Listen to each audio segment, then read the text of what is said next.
Go. Ladies and gentlemen, we are back for WrestleMania week here at Bumps and Bruises podcast. Looking a little bit different this week. Our boy, the Sunset Kid, Marcos, is cruising the high seas, taking a little bit of vacation before he comes back and runs himself ragged. Not at Mania, but with Mania. With us today, we've got one of my oldest friends, has been around wrestling forever. We got Corey down here, wherever he shows up for you guys. Corey, tell me a little bit about yourself real quick. Known Shane for about almost 20 years. We used to go to wrestling shows up and down the East Coast, went to several Raws, went to ECW in downtown DC and saw, Sandman almost died because he got a piece of table stuck in his throat? Nah, that was to echo on the little bit of controversy right now. That was Just Incredible. That's what it was. It was Just Incredible. He got power bombed by Mike Awesome through the table, and a piece of table went through his throat. I'm thinking about Sandman because he tried to give you his cane, and he tried to grab his cane. He snatched it back. No, he said here and gave it to me, and security snatched it and said, "No, that's a weapon. What it was. That's illegal." And then he said, he tried to give you a beer, and you're like, "I don't drink," and he poured it on you. He poured it all over me and said, "Now you do." I'm like, "Great, it's cold outside." Yeah, this is like circa 2000. It was like only the second time we went out somewhere and we met the group of friends that we hang out with now. And our friend was like, "Do you want to go see ECW?" We were like, "Yeah." And I was like, "I don't know who these people are, but let's go." Yeah, this is like near the end of ECW, wasn't it? It was towards the tail end, but when they were still actually it was very much towards the tail end of traveling live shows. But a bit of bad news for Corey. It's more 30 years than 20 years that we've been because holy shit, we are old. But we're going to do a little bit different this week because it's Mania week. We want to talk about what everyone thinks might happen. And with that, we're going to do a quick rundown, very truncated rundown of what's happened on the shows this past week. The biggest coming last night, as it's the only go-home show that's aired before we get to Mania. But we're going to jump in starting with NXT. NXT, one of the big things that happened, we had Jordynne Grace and Jada Parker facing off with Stephanie Vakir at ringside. As all these things always do, somehow Stephanie Vakir gets involved. Jada Parker bumps into her. She gets ticked off, jumps in the ring, ends up hitting Jordynne Grace by accident. Jordynne Grace, Jada Parker get ready to jump Stephanie Vakir. And the big note of this, Julia makes her return and comes in and saves her best friend, Stephanie Vakir, from getting the beat down. Stephanie and Julia end up in the ring, look like they're getting ready to embrace, and Julia turns and beats the hell out of her. So Stephanie's got another one lined up to get that title. So we'll definitely see what happens there. Do you think this is going to be post-Mania, or do you think this goes straight to Stand and Deliver on Saturday? I think Julia has to be part of Stand and Deliver. Derek, what are your thoughts? I think Stand and Deliver. I think the pay-per-view, it's Mania. Put everything in there. There was a lot of talk about, like, was Julia injured? Did they, like, cover up an injury? Did they rush her back too fast? Yeah. Nobody knows that for sure unless you are, a big-time insider, which I am not. But I imagine if they brought her back at this point, that it has to be for Stand and Deliver. It has to be for Mania weekend. I know they were talking about, I read something that says the talent is not too happy about the call time. I saw the call time for Stand and Deliver is supposed to be something like 6 a.m., if I'm not mistaken, is something that I read. So it'll be interesting. I had thought that was the international show. They had a crazy call time for one of the international shows, but I could be mistaken. But I definitely saw something about the crazy call times that NXT has been facing. So that'll definitely be. I don't envy that. That is for sure. No. Had a lot of other matches that definitely will have impact on Stand and Deliver, but a lot of those aren't getting resolved until tonight. But the other one that kind of bookended the show, we ended with Javon Evans, Trick Williams, Obafemi versus Dark State. Kind of exactly how these play out as well. If you've been a fan for a minute, Oba and Trick is where things are going. The young OG is trying to hang in there and try to be a part of it, and I think he's got a real shot at it. But Oba and Trick definitely devolved. started arguing with each other, left Javon basically to fend for themselves against the trio with the fourth member of Dark State at ringside. Eventually they wore him down, got the pin. But there's a lot of speculation that either Trick or Javon is the leader of Dark State. So if this was all to set up a swerve and Young OG is going to be revealed as that leader, or, it was all a part of Trick to like wear down Javon Evans while still being able to get in the face of Oba, we'll have to see. I think this. What do you guys think? I think this is the point of Trick being. Trick is. I remember Javon Evans a couple weeks ago pointing out that that Trick is turning into Mellow. Is turning into Mellow. So I think this is going to be the revelation that Trick is in charge of the Dark State, and basically those are going to be his heavies in order to keep the title. They're got a face. I don't know. I mean, it makes sense, but he's clearly obsessed with getting the NXT title back. I mean, that will be a good way for him to do it. Having a little faction. Yeah, and I think that's the way to not turn into like a chicken shit heel, because that's not his demeanor at all. Yeah, that's not his demeanor. But what if it's not Trick? What if it's Evans? To me, in my head, Javon Evans doesn't strike me as quote unquote the charismatic leader that could lead a faction, if that makes sense. Whereas Trick has that demeanor already. Okay. I could see them presenting Javon as like the conquering hero, the guy who's like defying the odds and things of that nature. So like man, you really putting him in that Kofi mold, aren't you?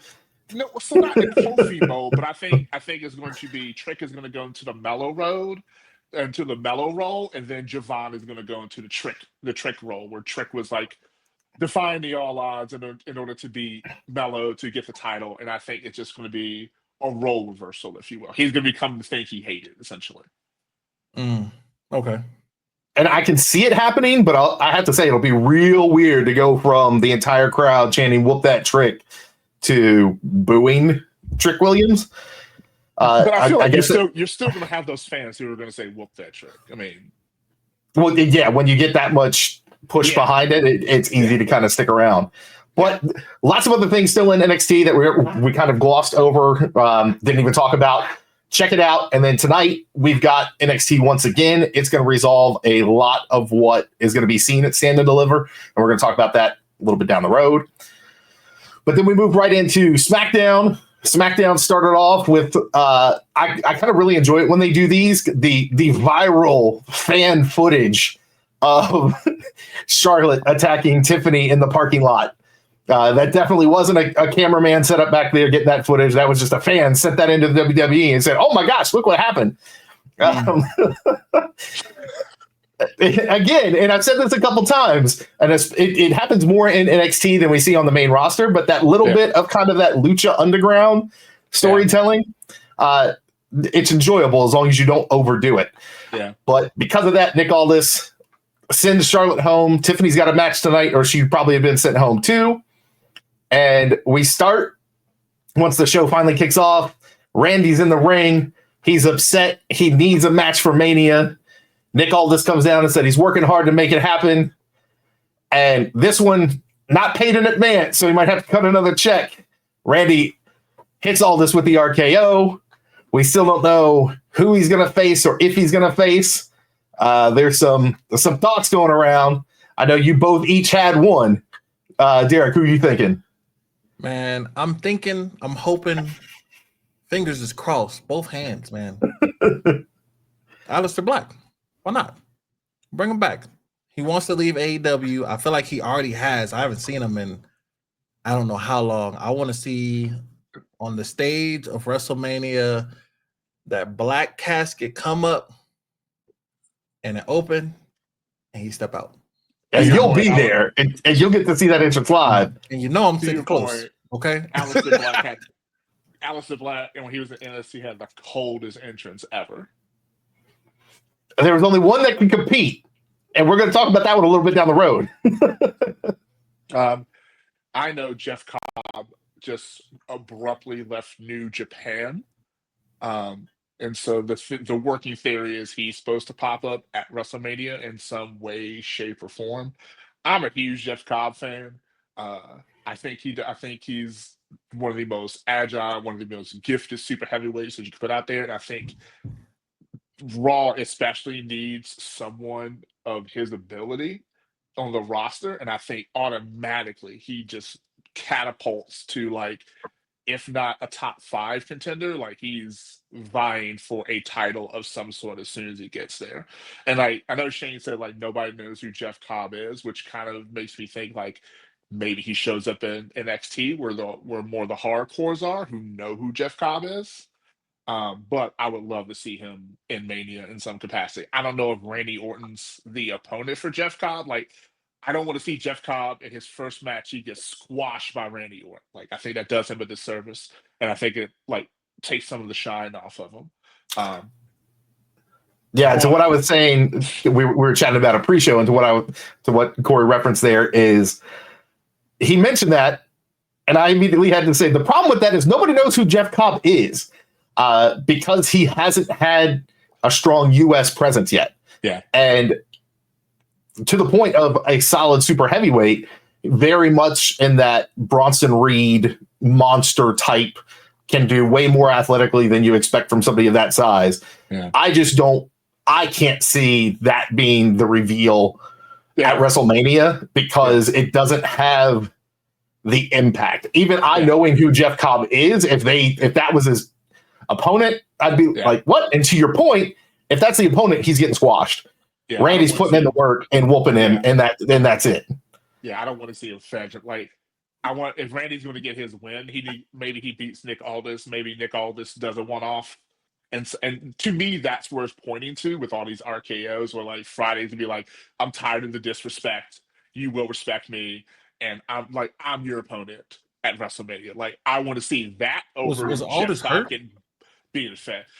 Was he hurt or something? Is that why he's in the manager position? He was hurt, if I'm not mistaken, right? I don't think he was hurt when he came over. And a lot of people, when he first signed, thought that he was going to be an in-ring talent. Mm-hmm. And I mean, he's no older than, at least 50% of the roster. He's younger than a lot of the folks that you see in there right now. And he can work. I think that's a much better. And that's the one that I think I would have to want to see, because I think if you bring in anybody new, they have to get a win. And Randy's going with so much momentum right now that having him lose, I think, isn't the move yet. But he could win or lose to Nick Aldis. If somehow Nick Aldis, wins it, then Randy's like, hey, I'm surprised. Like, good work. Additionally, I think it's obvious Randy probably goes over in that situation, but finds the respect for Nick Aldis and stops just, RKOing him every week. And like, all right. You're my boss. I'll leave you alone. You fought back. You're good. Nick Aldis is only 38 years old. Yeah, he's younger than half the roster, if not more so.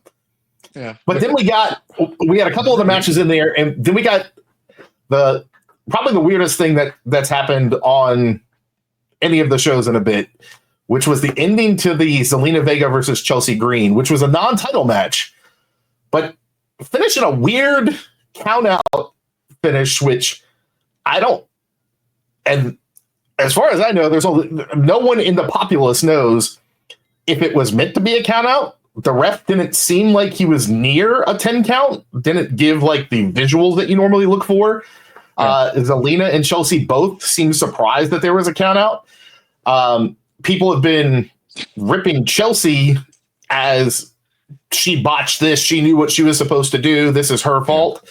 But I haven't seen or heard anything about her having heat for botching that match, But then she also, if she did, she spun that, in my opinion, incredibly well. Like, she goes in for the cover, not realizing that she's counted out. The ref goes, no, you didn't make it in time. And then she kind of Chelsea Green style tantrums, and it gives Zelina the DQ win, but it was non-title and it doesn't matter since it's a count out victory. She retains the title and kind of keeps both of them hot. But she did. It was definitely weird on television. She really did a lot of good. She did a good job post match with her sending her lawyer disputing the finish of the match and stuff like that. So good on her to like kind of like it seemingly take the heat off Zelina and kind of just eat it herself if that's like her aim. She's doing a really good job like protecting Zelina. Not that she needs it, but she's using the character to like dissipate some of the heat that she's getting. Which is why I think that was probably the planned finish. And if it wasn't, complete hats off to Chelsea Green for being a professional and, adapting to that quick. Yeah. But I think the finish didn't go as smooth. I think that was probably the expected finish. It just didn't go exactly the way that they were hoping. Yeah, I agree with that. Next one we're going to jump to is Tiffany versus Roxanne Perez. I've said time and time again, Roxanne Perez has impressed me up and down. She put on another great match. Of course, Tiffy time is the thing right now.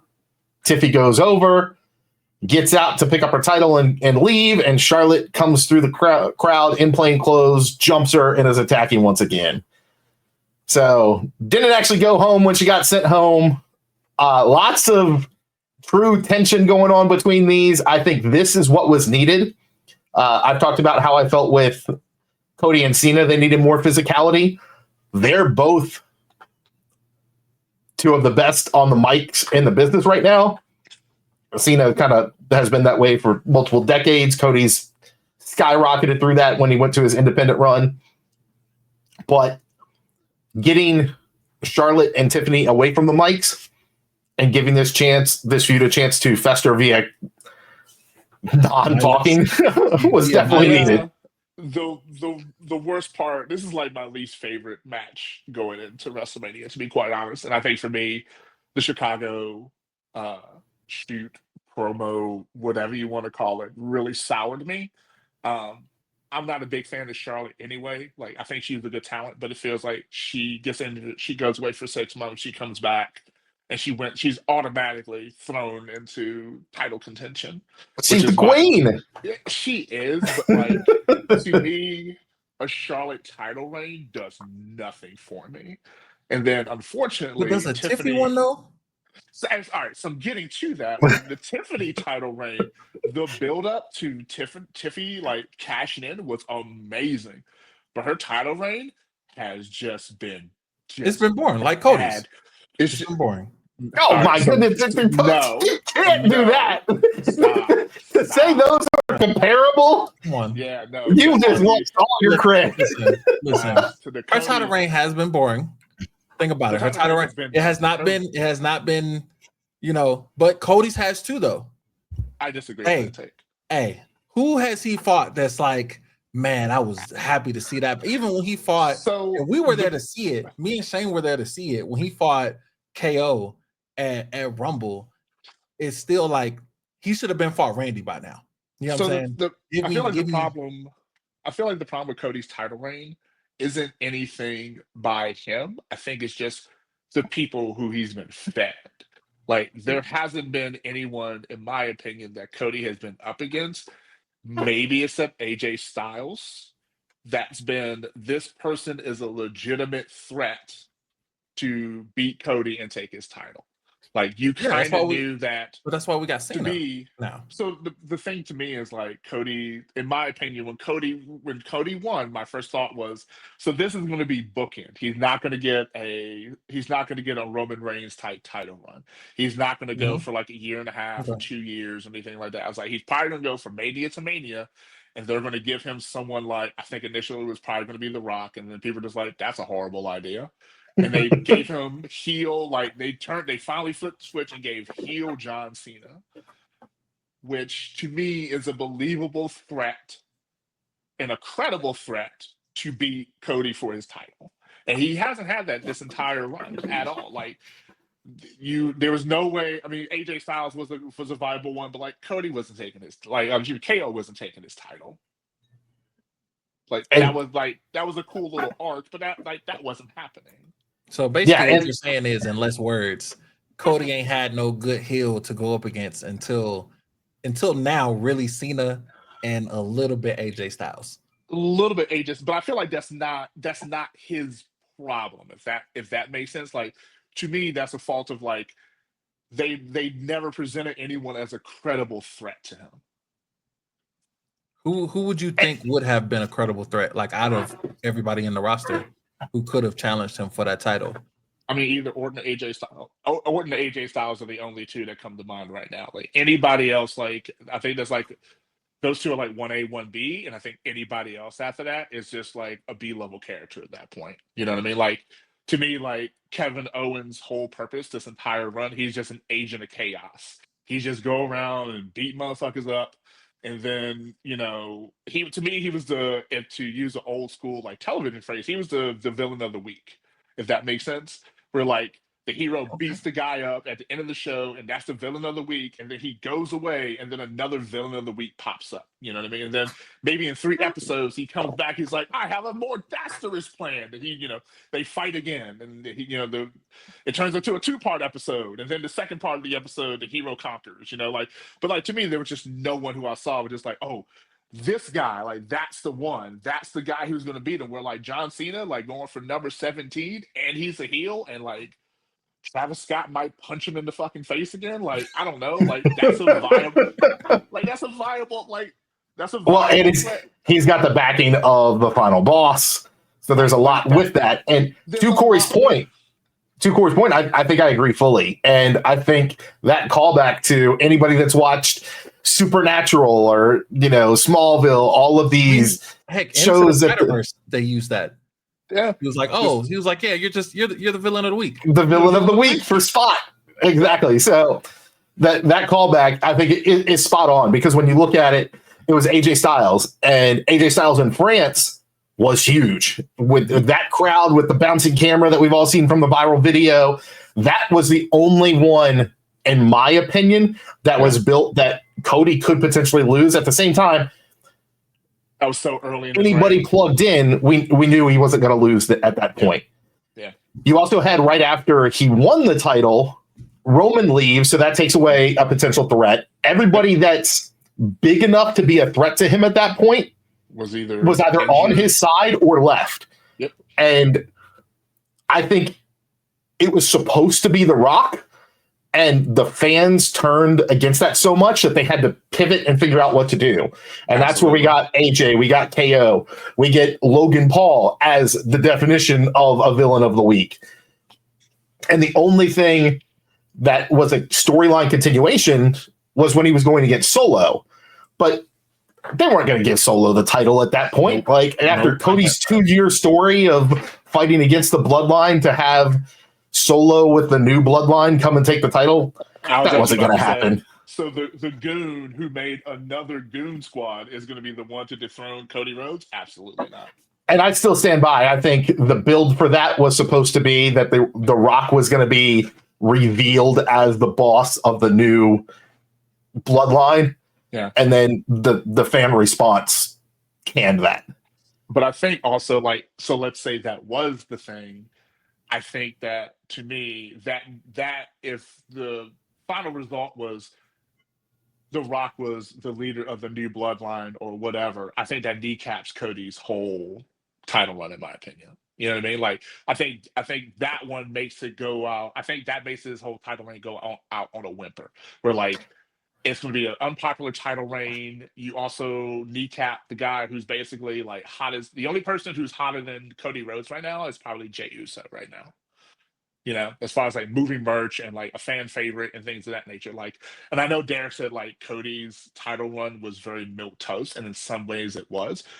Every time he comes out there, they're singing his theme song, wearing his merch. A great song. Like, you know what I mean? But like, to me, like, they more pay attention to that stuff than like three jabronis on the fucking podcast saying like, look at his title reign and look who he's fought so far. You know what I mean? Like, to me, like, that's the whole thing with, and I'm sure we'll get around to it later with Jey Uso. Like, Jey Uso, there are so many talking heads online talking about like how bad Jey Uso is. But if you look at merch right now, Jey Uso's moving the most merch. And my man is out there for 10 minutes, says 5 words, and has an entire arena of people just doing his gimmick. I mean, for sure. And Which, to me, like, Jey to Uso me, is the that Cinderella means story, more to man. them right now than anything, especially with TKO. They're just like, what? He sells shit? He moves merch? He puts asses in seats? Give him the title.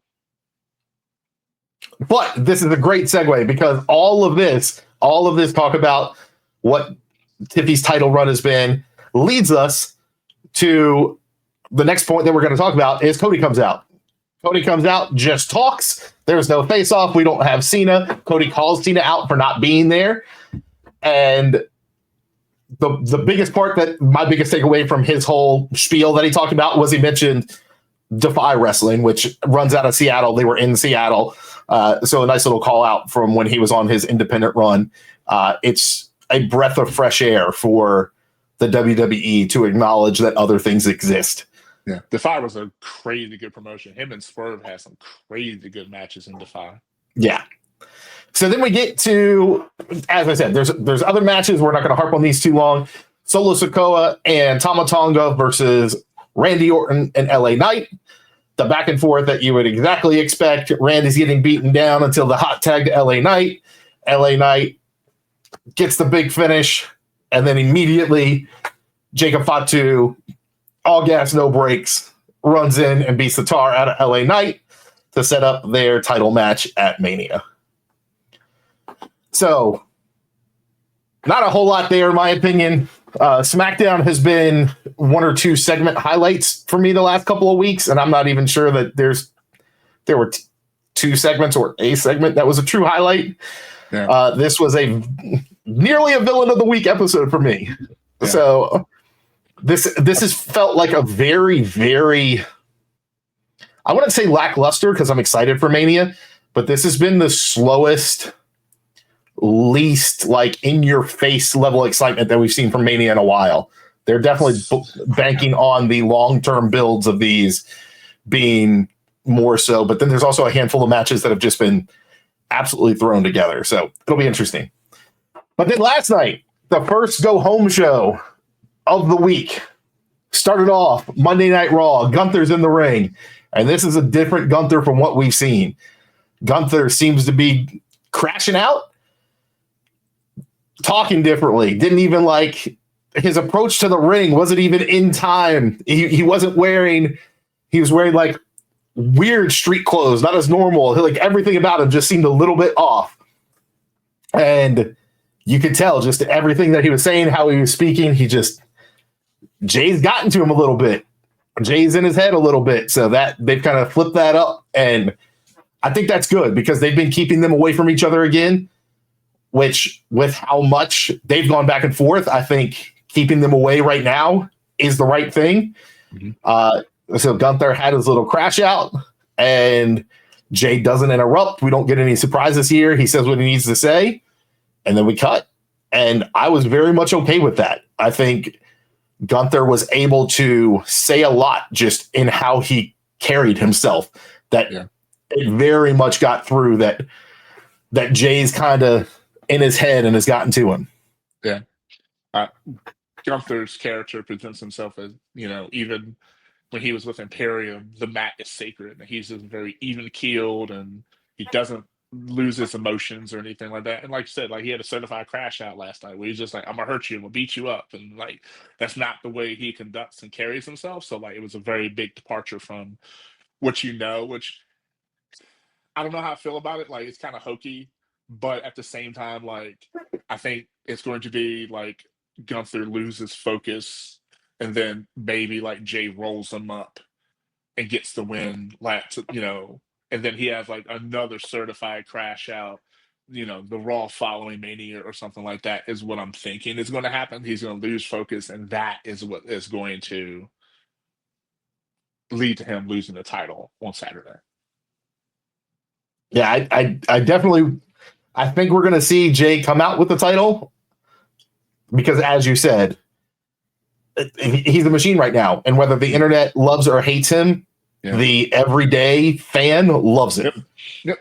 I remember when I lived in Richmond, I went to a house show, and it was right across the street from where I lived. And to make a long story short, there was a parent there with two kids, and John Cena was not there. But the kids had John Cena everything: shirt, hat, the wrist wraps, everything. And the mom said between the two kids and food and the whole John Cena thing, she spent $500. And I think Jey Look, Derek's Uso, making a face. Derek's making a face. But every time Derek goes to a show, he spends 100 times that. and I say that, and I think you guys know where I'm going with this. Like, Jey Uso is moving merch like that, where you see kids with the shirt, the sunglasses, the this, the that, the Jey Uso this, the Jey Uso that. And to me, like, I think that is what, like, main roster characters, especially one like Jey Uso, they're not for us. They're not for us. Well, I mean, and I would argue that they still are, because that type of entertainment is needed. Sure. But I think an easy way to be able to judge where someone is and how they're moving merch, probably the is he at the top of the card for dummies? Yeah. Is when a worker starts having a shirt at every town you go to. Yeah. I think then you know they're over. Yeah.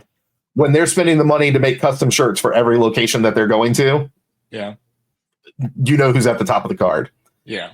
But no, like, you know, like to borrow a term, like Jey Uso's hotter than fish grease right now. Like, the dude can do no wrong right now. Like, I'm going to guarantee you he's not going to have the best match in Mania. I'm not going to go as far as saying that Gunther's going to carry him or anything like that, because he's not. But at the same time, like, if you're looking for, quote unquote, a 30-minute mat classic from Jey Uso, turn the channel.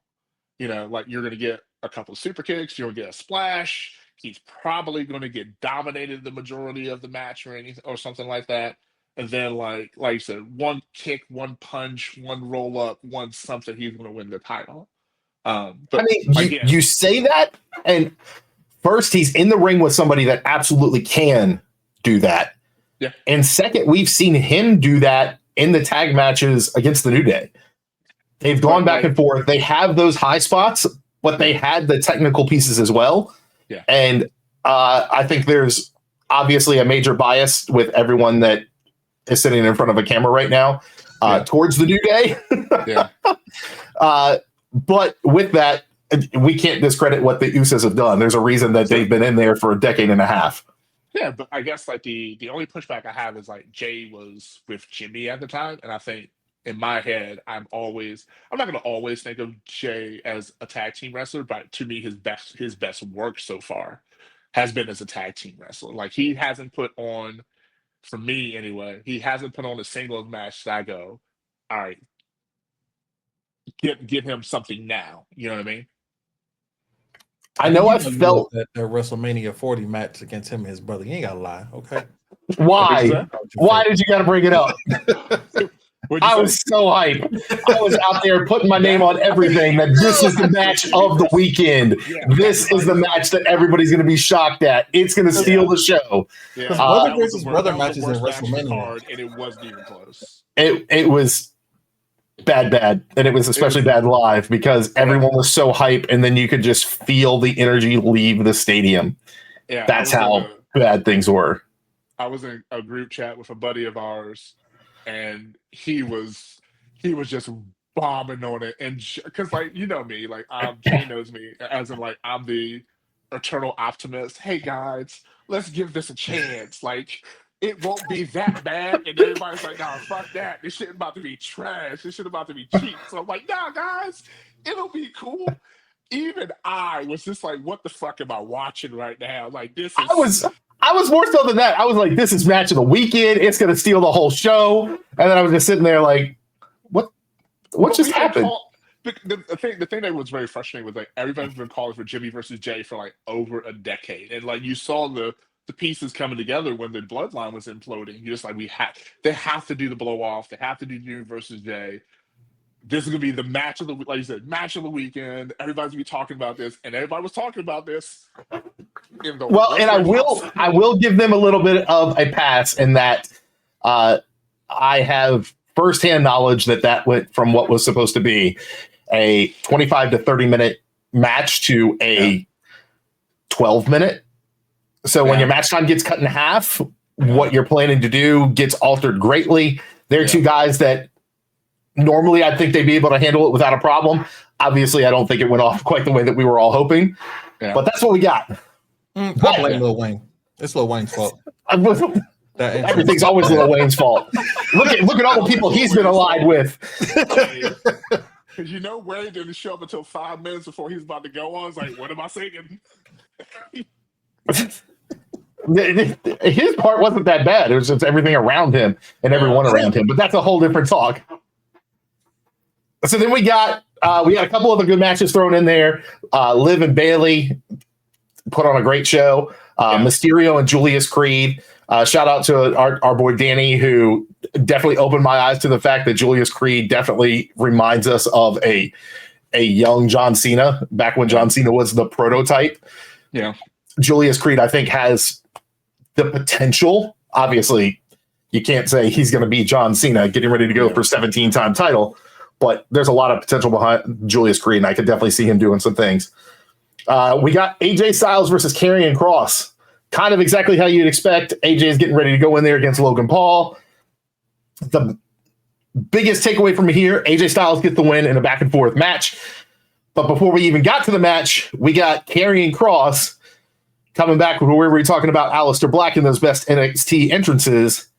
Karrion Kross with his black and white old music.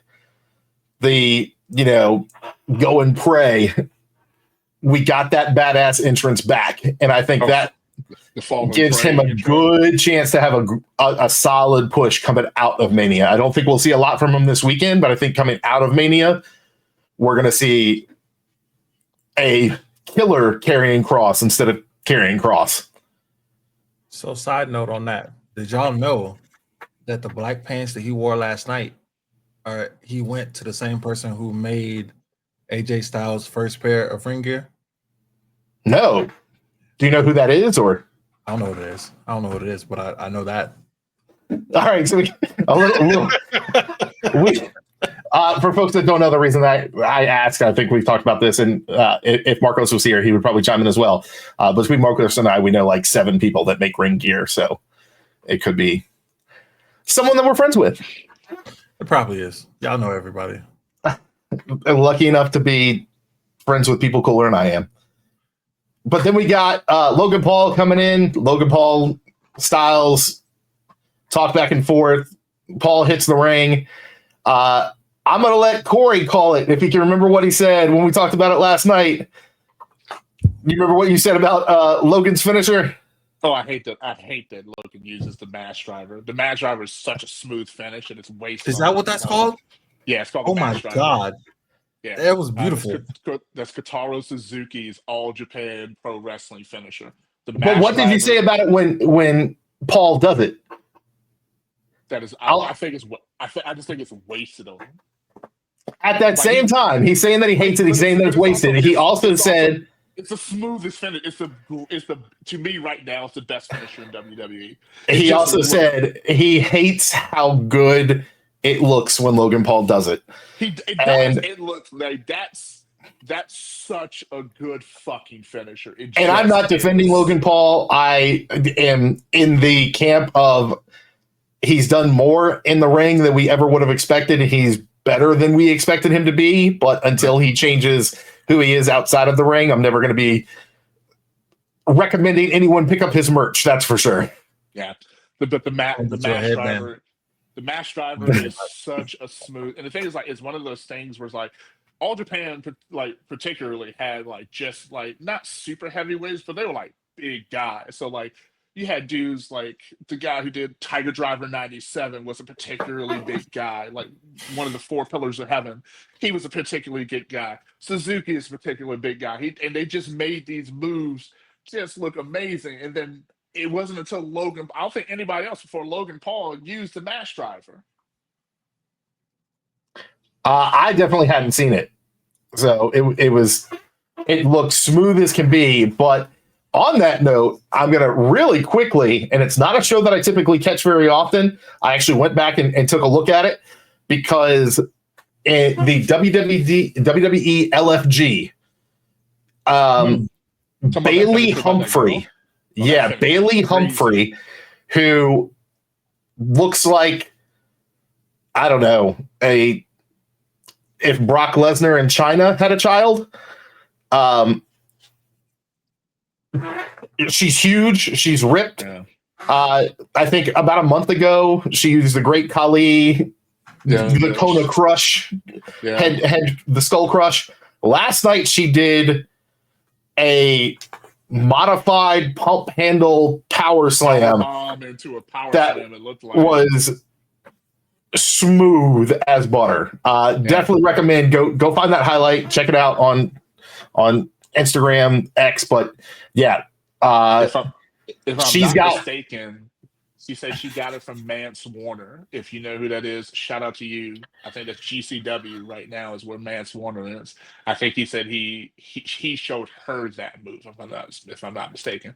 I think she named it after him. If I'm not mistaken, she pulled it off, and it was incredible to the point that the panel that was there watching that particular show was the Undertaker and the Dudley Boys, and all three were all struck. And I know Undertaker is a big fan of hers. So it'll be interesting. She's definitely impressive in the ring. No, she's impressive in the ring, but she's already catching strays for her aesthetics is the word that I'll use online. So I feel like it's definitely a hard part, because one of the things that makes professional wrestling what professional wrestling is at the end of the day, a lot of it is these are not only some of the top athletes in the world, but these are some of the most gorgeous people in the world, male, female, whatever the case may be. Everyone in there is model level attractive for whatever it is that you're into. She doesn't fit the normal mold for a lot of people, but what she can do physically is crazy impressive. I think like China had that issue when she first came, and they assisted her with that. And then I think even Nia Jax, quote unquote, isn't conventionally attractive by some people's metrics. She doesn't fit the conventional standard, but at the same time, Nia Jax is. She's a former model. She's a former model. Like, her face is gorgeous, and I know Derek loves her hair. I mean, Nia Jax is great. We love Nia Jax on this side of the podcast. Okay. Yeah, definitely. we definitely stand Nia Jax in this household. Okay. And as a person, Nia Jax is nothing but amazing. I just want the in-ring things to be a little bit smoother. Yeah. And she's come far. She's come far, and she's doing a lot better. The War Games chair shot things kind of put the cat back in the opposite direction, but we won't rehash old things. Mm-hmm. So speaking of that, next we get Jey. Jey comes out and has said what we already said. He's got Gunther rattled. He's got Gunther scared, and he's coming to kick his ass. It was really short and sweet, and then we got about 10 minutes of him and Pat McAfee and Michael Cole yeeting all over everyone. They were yeeting everywhere. So hard. In the ring, through the crowd, on the announcer's desk. Jey got on the announce desk and was yeeting directly in front of Adam Cole and Pat McAfee. So that's the way that ended. Then we got our main event of the night, Finn versus Penta, as we lead into what we already know is going to be a four-way dance of Dom, Finn, Penta, Braun Breaker. Goes exactly how would you expect until Dom and Carlito, Judgment Day, comes running down to help out. And Carlito finds himself. They flip the camera, the exact same angle we had a week ago. Shows Braun standing there menacingly right at the start. Carlito like, oh shit. And Braun takes off. after we saw that flip spear that's gone viral everywhere, Carlito hauls ass into the ring, jumps out the other side of the ring, past Finn, jumps over the announce desk, lands in Michael Cole's lap. If you go back and watch it, it's hilarious. Which leaves Finn to try and stop Braun Breaker. They trade back and forth. Dom and Carlito come back in the ring, start beating down on Braun.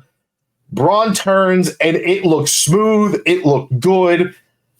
Turns and double spears Dom and Carlito at the same time, but it was Dom into Carlito, so not like one in each arm. It was hitting both of them stacked in a single file line. Saw a couple of tweets about like, oh, it's so boring that all Braun does is a spear. But the dude runs. I mean, the speed he hits the ropes, and it just looks like you just got hit by a. He's gotten up to Tyreek Hill speed in the ring. It's like 27 miles per hour or something like that. He hits you with that. I can't imagine what that feels like. Yeah, he was a running back. And for those that don't know who Tyreek Hill is, because you're not an NFL fan, his nickname is the Cheetah, and he's been the fastest man in the NFL for 5 years, and I think now he's still top 3. But yeah, his nickname is the Cheetah, and Braun is faster than he is. Yeah, the spear. The thing is, like, to me, a spear is a spear, but like Braun just makes it look so good. If you don't like Braun Spears, go watch the one against Carlito from a week ago when he full on front flipped and then landed on his feet. It just kept going. The dude didn't quite land on his feet, but watching that clip, I've gone back and watched it a couple of times. He very much could have, and it's almost to like the Ricochet level athleticism that I think it's very feasible that he could hit a spear and land on his feet. Yeah. I'd love to see him do that, like spear, land on his feet, spear. That'd be insane. But that led us to Braun gets down. Everybody else is Judgment Day's gotten out of there. Braun just waiting for Penta to get up. Gets ready to spear Penta. Penta gets the kick. Hits him, gets the driver. Penta walks out. Last man standing. And now we're going into that fatal 4-way. And that leads us into not the main event, but the finale of the show, the final hype, if you will, of Roman Reigns, CM Punk, and Seth Rollins. They cut to the back, and Paul Heyman has been waiting for his tribal chief the entire show. As he's sitting there waiting, CM Punk comes and sits next to him and is like, hey, man, how's it going? They did have a fun little, Paul, look into my eyes. What do you see? And Paul looked at him and said, a cult of personality? It just clicked that the whole thing was. I knew the cult of personality. I knew that was part of his theme song. But as you were saying it, I was singing the song in my head. I was like, oh, damn. Yeah. Sometimes, so don't pay me no attention. So that was the entire setup. As soon as they say that, in comes the truck. Out pops Roman, looks over, sees his wise man sitting with the man that his wise man just told him, I'm leaving you to come into the ring with him. Mm-hmm. And so he walks right by him as Paul is like, my tribal chief. Nope, gone. Getting to the ring. Paul tries to say, no. Like, hey, here's what it is. Seth interrupts. Seth comes out, says, hey, the biggest thing that's gone wrong right here is the fact that he's allied himself with CM Punk. That leaves the door open for us. Interesting little tidbit there. Paul says, no, my tribal chief. Roman shoves him in the face, very much in the way that they've been doing to Io Sky. Pushes him down. Punk's music hits. The brawl breaks down, and we end it with Seth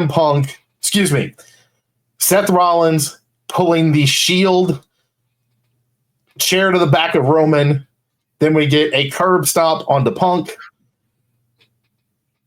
We've got chaos. We're just sitting in the ring. Paul Heyman doesn't know what to do. He's distraught. Both of his boys, because Marcos isn't here to tell us otherwise, both of his boys are in the ring, beaten down, and Seth Rollins leaves laughing as the villain.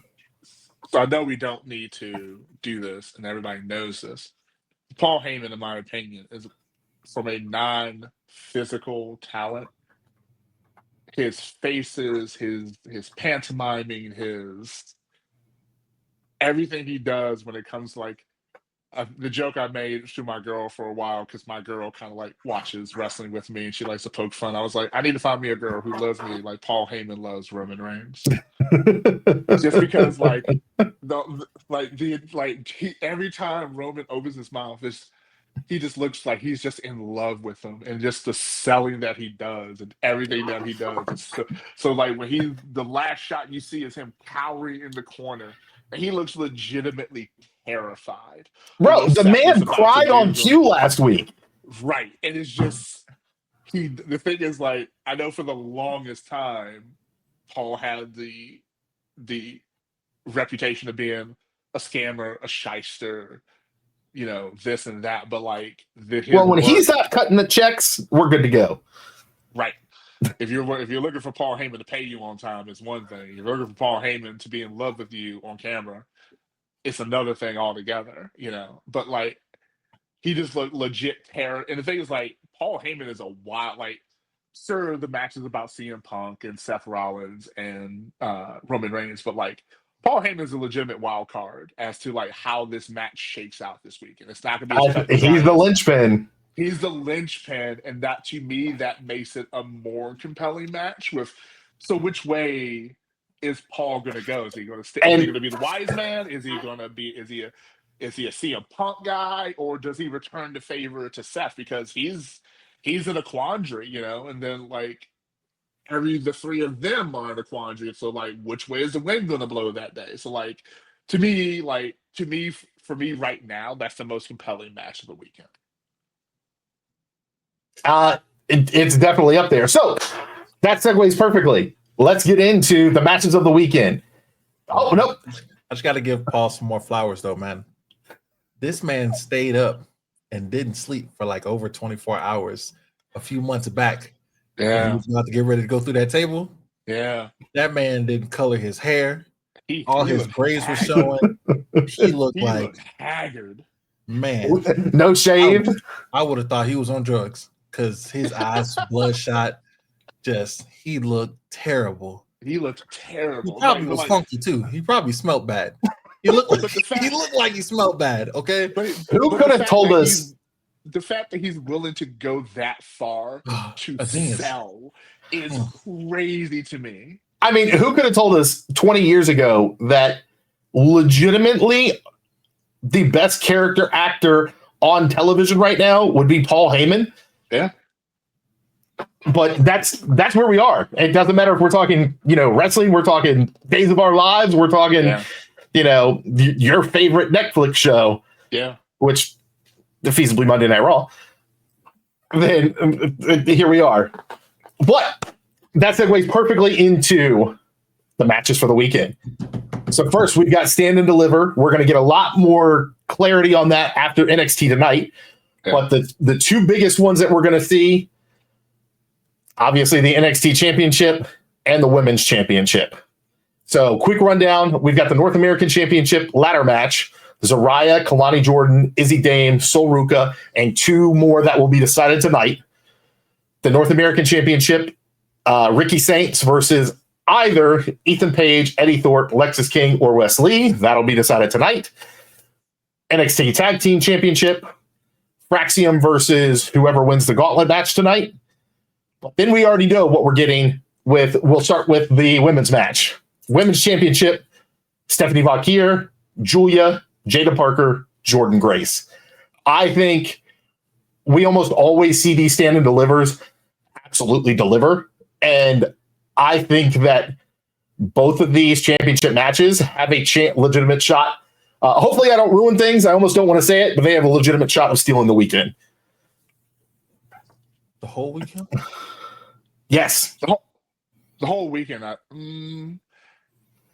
Probably, like, I will say this is probably the least excited I've been for Mania weekend in general. Like, there's not anything that's like calling me to watch it. Like, I feel like it's like I want to watch it, but like there's nothing that I'm just like I can't miss this weekend. Like, to me, like To me, Mania last year was must see TV, just because like It was so must see TV that we all went and you stayed home. The last 2 years, actually, I'll say the last 2 Manias have been must see TV, because it's just like, is Cody going to do it this year? And then he didn't, and then they ran it back, and it's like, so he has to do it this year, right? Like, this has to be the year. Where this Mania is like, I feel like there hasn't been a storyline that's going into Mania. I mean, maybe John Cena getting 17, but like, to me, like, like, given my early prediction, I think Cena gets 17. I would agree, but we'll get to that. You're jumping ahead. I was like, we're on NXT. We're still in NXT Championship match. We know what we've got. I don't know. Do they strap a rocket directly to Jordynne Grace and push her through the top already? Is it Stephanie Valkyries to keep? Does Julia take it? I can't see Jada Parker taking it yet, just because she's the freshest out of the group. I guess like the question is, do you put it on Jordynne Grace, let her, like you said, strap a rocket to her, and then you spin off, especially Stephanie Valkyrie versus Julia in a match, which is what I think. So that the blow off is Stephanie Valkyrie versus Julia is the next big thing, and they can do that without a title needed. And I think people have realized that already from even with their short time in NXT, and that allows Jordynne Grace and Jada Parker to continue what they've built. But now it's for a title, which elevates both of them even more. Yeah. I'm not gonna lie, I want to see Jada Parker take it. I'm not shocked by this in any way, shape, or form. None of what you said surprised me in any way. Look, man, like it's a swag she got, bro, and I'm here for it. And put a title on her and quit playing. Like, and I agree, she does carry that swag. I think I legitimately think this, and I've said it so many times, this is when wrestling is the most fun, because this is a match that I don't know. And you can predict what's going to happen so often when you've been fans for as long as we have, when you have extra information that we sometimes get. We try to avoid that because we like to still be fans as well. As Marcos always says, this is a podcast by fans for fans, and we want to be able to stay fans. So I've definitely had times where friends have gone, do you want to know? And like, no. I want to be surprised. Yeah. So it's a lot more fun for me when I'm surprised and I don't know what's going to happen. And that's where I am with this championship match, because any of the 4 women is a feasible champion. And I think they could easily give it to Jada Parker and continue it exactly the way I said with Jordynne Grace. But I think that's probably the way they go. And my gut kind of leans me toward Jordynne Grace just because they've made her so strong, but they've done very similar with Jada Parker. They're like the ebony and ivory of one another. Hilarious. It's like you and your shirt. You bright white today. I like it. Looks good. Well, staying fresh and clean. Trying to, I don't know. Like I said, I want to see her take it. You know what I'm saying? Her baby hairs be laid. You know what I'm saying? So she needs a title.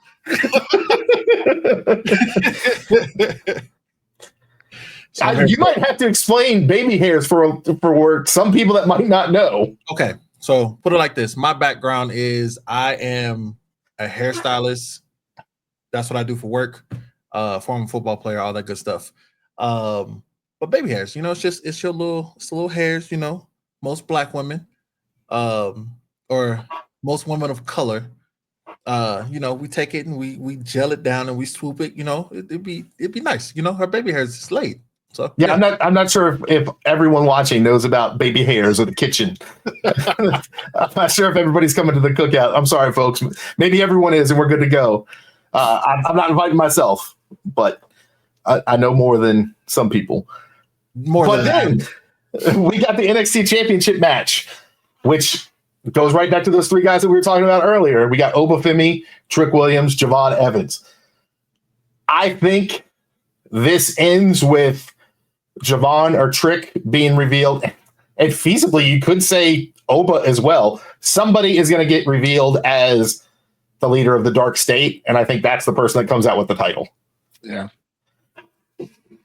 I think that's where we get to go with this. I think before that happens, we're probably going to see an absolute banger of a match because all three of those guys, and I love the dichotomy of what we have in there with Oba being the physical beast that he is, Trick being the physical beast and that crazy athleticism, and then Javon being the just pure crazy athleticism to the likes that we haven't seen almost ever, like generational level athleticism. Shout out to Javon coming from Deadlock Pro. That's what I'm saying. DPW. Shout out to the boys. Yeah, local boy here from around the Raleigh area. I remember we watched him not too long ago, like last year. He was still with. Oh, it was 2 years now. Was it 2 years ago? Okay. He was with Deadlock Pro. Still was amazing. So when he got called up, that was crazy. Is he one of the first to be called up from Deadlock? So he's the first that I know of that started at Deadlock as his primary indie, became their champion, and then got a developmental deal. Okay.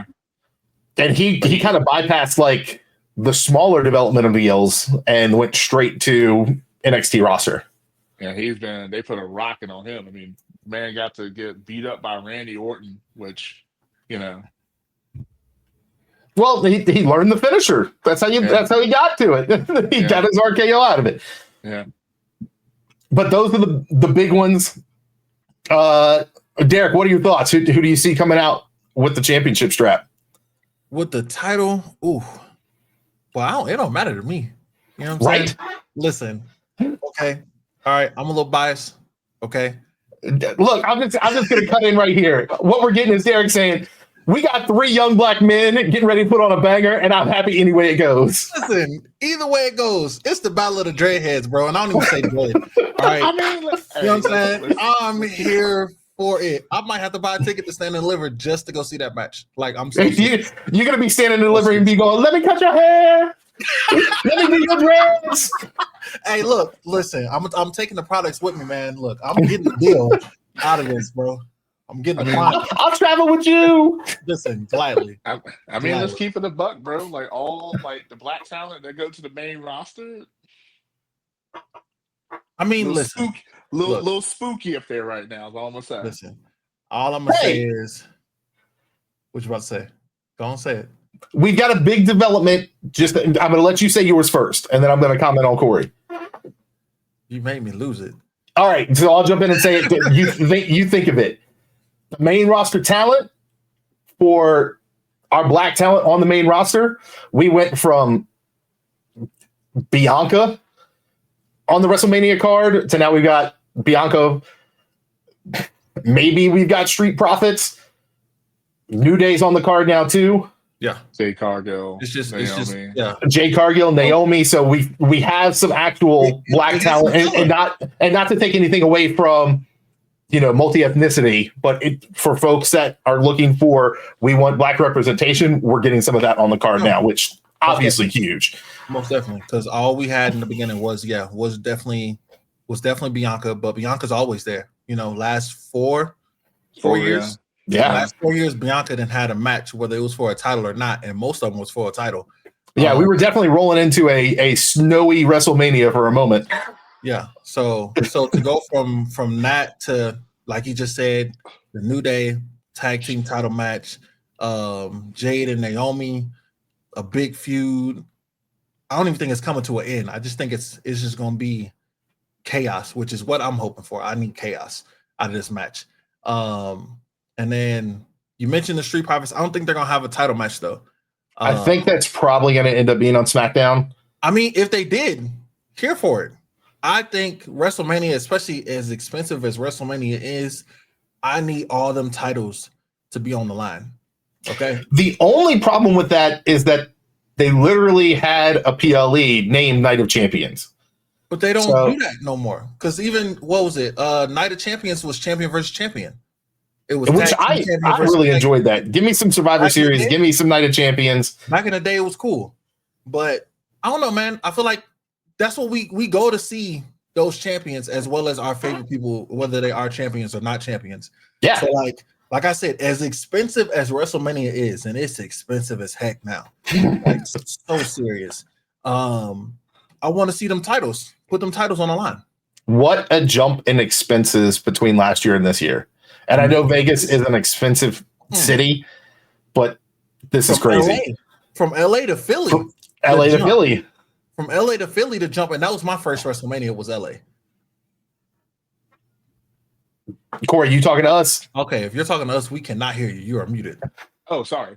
So I have a buddy in one of the shit posting groups that I'm in, and he makes really good money. And to make a long story short, for what they were charging for the Hogan suite, he said that was his whole trip to Philly Mania last year. So for context, they were charging $10,000 for a suite that you could sit and watch both nights of Hulk Hogan. It was $10,000. Hey, they slashed that price down to $8, then they slashed it down to $6, and then they slashed it out of existence because nobody on this planet wants to go sit and drink Hulk Hogan's terrible beer with the terrible person that Hulk Hogan is. So basically, he said 10 racks is what he paid for his entire Mania week between tickets, a suite, his hotel room, everything last year. He's like, he paid $10,000, and I was just like, he did everything that entire weekend. Yeah. It cost him $10,000. We went to Rumble because I shifted to Rumble this year after I saw the prices of Mania. And we did Rumble, granted, one night versus two, but I can tack on a ticket to get that price. And between hotel, food, everything, I spent less than $3,000. And we sat the seventh row ringside. Yeah, and then we enough to see you on a broadcast. Moved around. And then we maneuvered to the point that we were, third row ringside on the entrance ramp. But hey, that's what we do. We made friends with some people. Shout out to Metrics. I mean, the thing is, like, I'm not sure if you guys watch UFC like I do, but like TKO even taking over the UFC were like, tickets for the last UFC event, not this past one, but the one previous to this, or even the one in the Sphere, where tickets were like in the nosebleeds for $1,000 in the nosebleeds, and now it's starting to proliferate into WWE, where it's like it's going to price out fans who can afford it. Where you're talking about like. I think like for even the Raw before Mania this past week, like nosebleeds were like $55. Where like back in the day, that was unheard of. You know what I mean? You're gonna get like premium like the premium events, so the 4 pillar events. Like we're gonna get to a point where like it's gonna be more of a, and I think even Raw's kind of drifting in that direction, where you see a lot of people who are just there for the optics and are not really fans, if that makes sense. Mm-hmm. And to me, that's just not good. No, not at all. For regular fans, because like especially in this economy, not to make it political or anything like that, but like you can't take your family to go see Raw anymore for like less than $1,000. Well, and that was my original plan for this Mania, was to be able to take my son with me and have him get to experience Mania as well. And when I looked at those prices, we're talking about like said the nosebleeds. Them tickets they getting cheaper now. They getting those because I'm going, so I be looking. I got the tab up right now. Ticketmaster, bro. Tickets is going down. But you think I'm sitting in a nosebleed? Hell, look, I'm not. There's no way in hell I'm sitting in a nosebleed seat. Hey, you see where I sit, okay? and my child knows where I sit. Mm-hmm. And if I don't give him something somewhat equivalent to that experience, I'm doing him a disservice. You're talking about like if for 2 people to go to Mania, it can't be any cheaper than a good $8,000 to $10,000 for the weekend. I mean, between seats and hotels. It depends on where you want to sit. I mean, it really does. It depends on where you want to sit and how long you're gonna wait to get them tickets. Yeah, because like legit, looking at night one right now, tickets. In the nosebleeds, even though ain't none of us gonna sit up there, especially how big we are.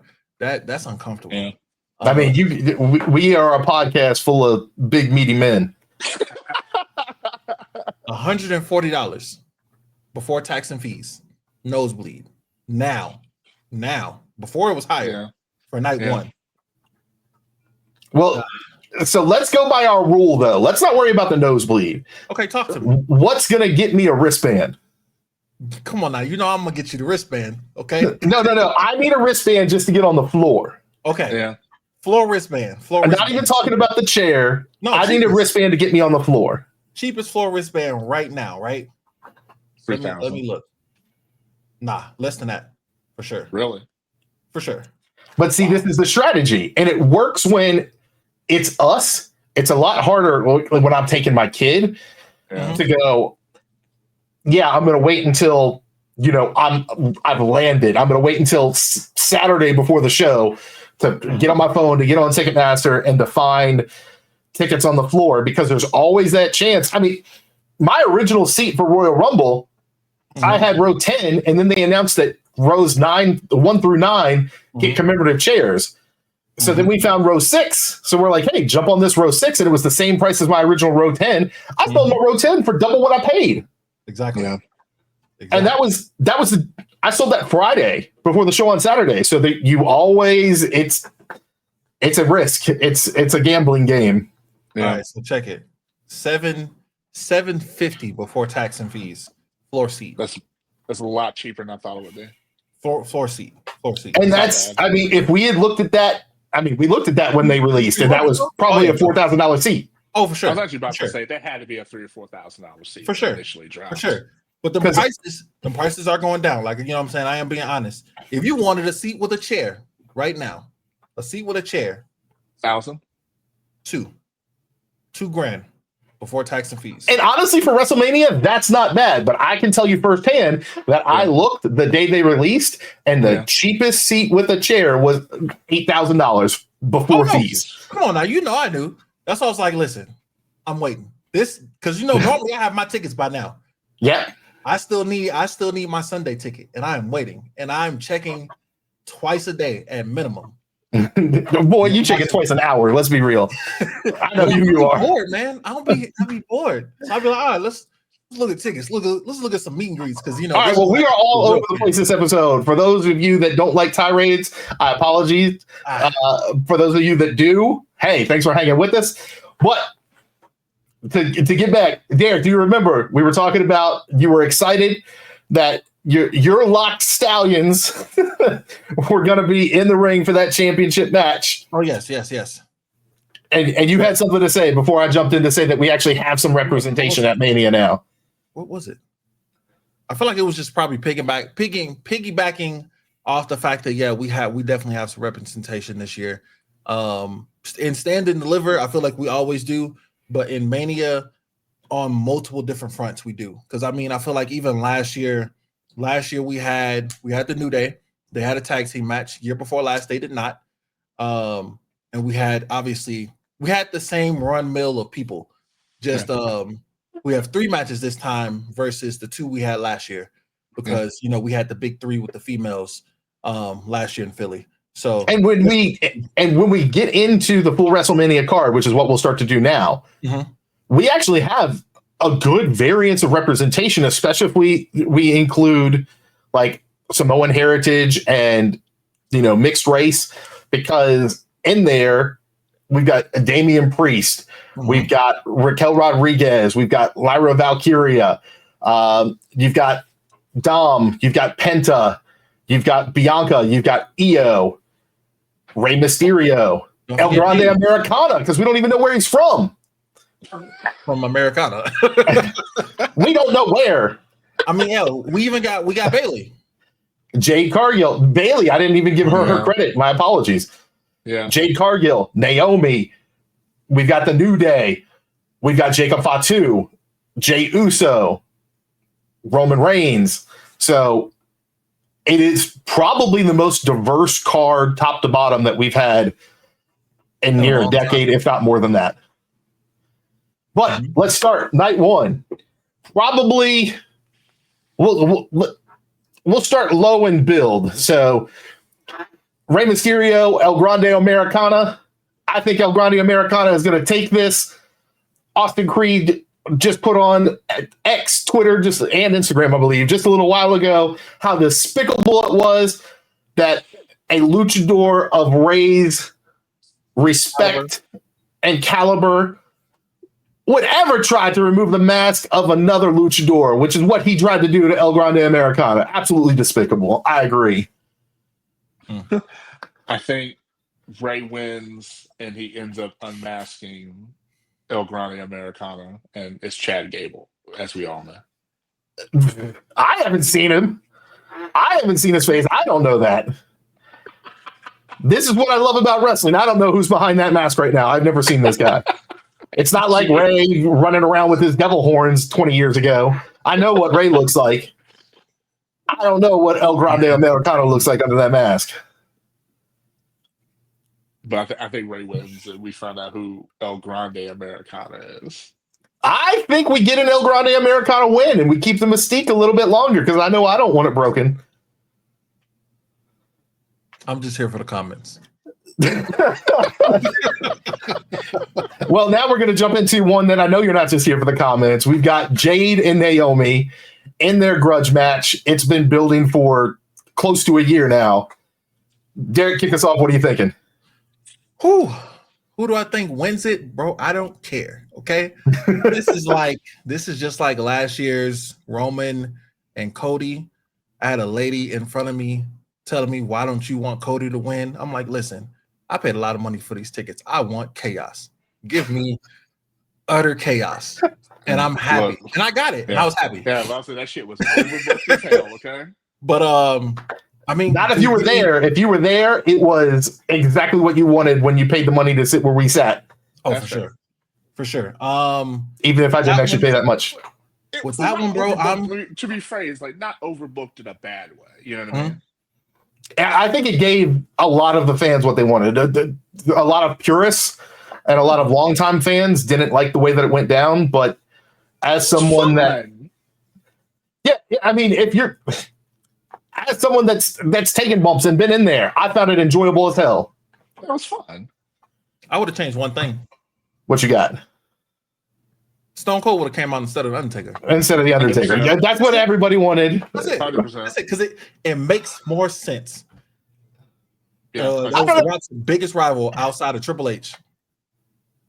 yeah. It does make a lot of sense, and the word on the street is that it was very close to happening, and they had to pivot at the last moment. But huge kudos to The Undertaker at his age and everything that he's gone through to move the way that man did, because he came in right beside us. He was going 900 miles an hour to get in and out of that ring as fast as he did. And it was impressive as hell. Oh, yeah. Undertaker 900 years old, too, and got knees made of peanut brittle at this point. Hey, I feel it. 4 knee surgeries deep, and I can't even imagine how his feel. Yeah. All right, so then we got United States Championship, LA Knight versus Jacob Fatu. I think we're all probably in agreement here, right? Yeah, Jacob Fatu wins, probably. All gas, no brakes. You know what I mean? I hate you so long. That shit gonna hit like, hey, when that shit happens on SmackDown, it's gonna hit like crack. Okay. Then the most anticipated match of the weekend: Tiffany Stratton versus Charlotte Flair. I want Tiffany Stratton to win, but it's probably Charlotte Flair. I'll take Charlotte. I'm going to take Charlotte. I think Tiffany is going to win because we've talked about this several times in the last few weeks. I think if Charlotte comes back and beats Tiffy already, it kills everything that Tiffy has going. Yep. And it kills her build-up. It kills her title run. And before she got paired with Charlotte, and especially before they went down the road that we've seen it go down, Tiffy was the hottest thing in the women's division. 100%. Everyone loved her. Yep. Her music hit, and the crowd popped like crazy. Now her music hits, and they're just like, eh. But I think if Tiffany goes over and goes back to being a heel, I think they pivoted her to face because the crowd got behind her, and not just because of Charlotte. I think this was originally planned. I think this match was planned, and I think that Charlotte was supposed to come back before Rumble and tell her story of how hard she fought because she wanted to get back for the fans, and the fans were supposed to go, "Oh my goodness, look how hard Charlotte fought. We love Charlotte," and that Tiffy was supposed to be the heel in this matchup. Yeah, and then they had to pivot off that because the reaction that Tiffy got when she went to cash in, because she cashed in on a heel. Yeah. It flipped her to face instantly. And I think she was supposed to run that tweener road, that kind of Damian Priest, Stone Cold, Rhea Ripley. I can do whatever I want, and love me or hate me, you still respect me.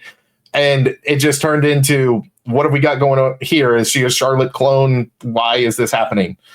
But I hope that, because I think Charlotte is still Charlotte whether she wins this belt or not, and I think Tiffy takes a huge cut out from underneath her if she loses the title right now.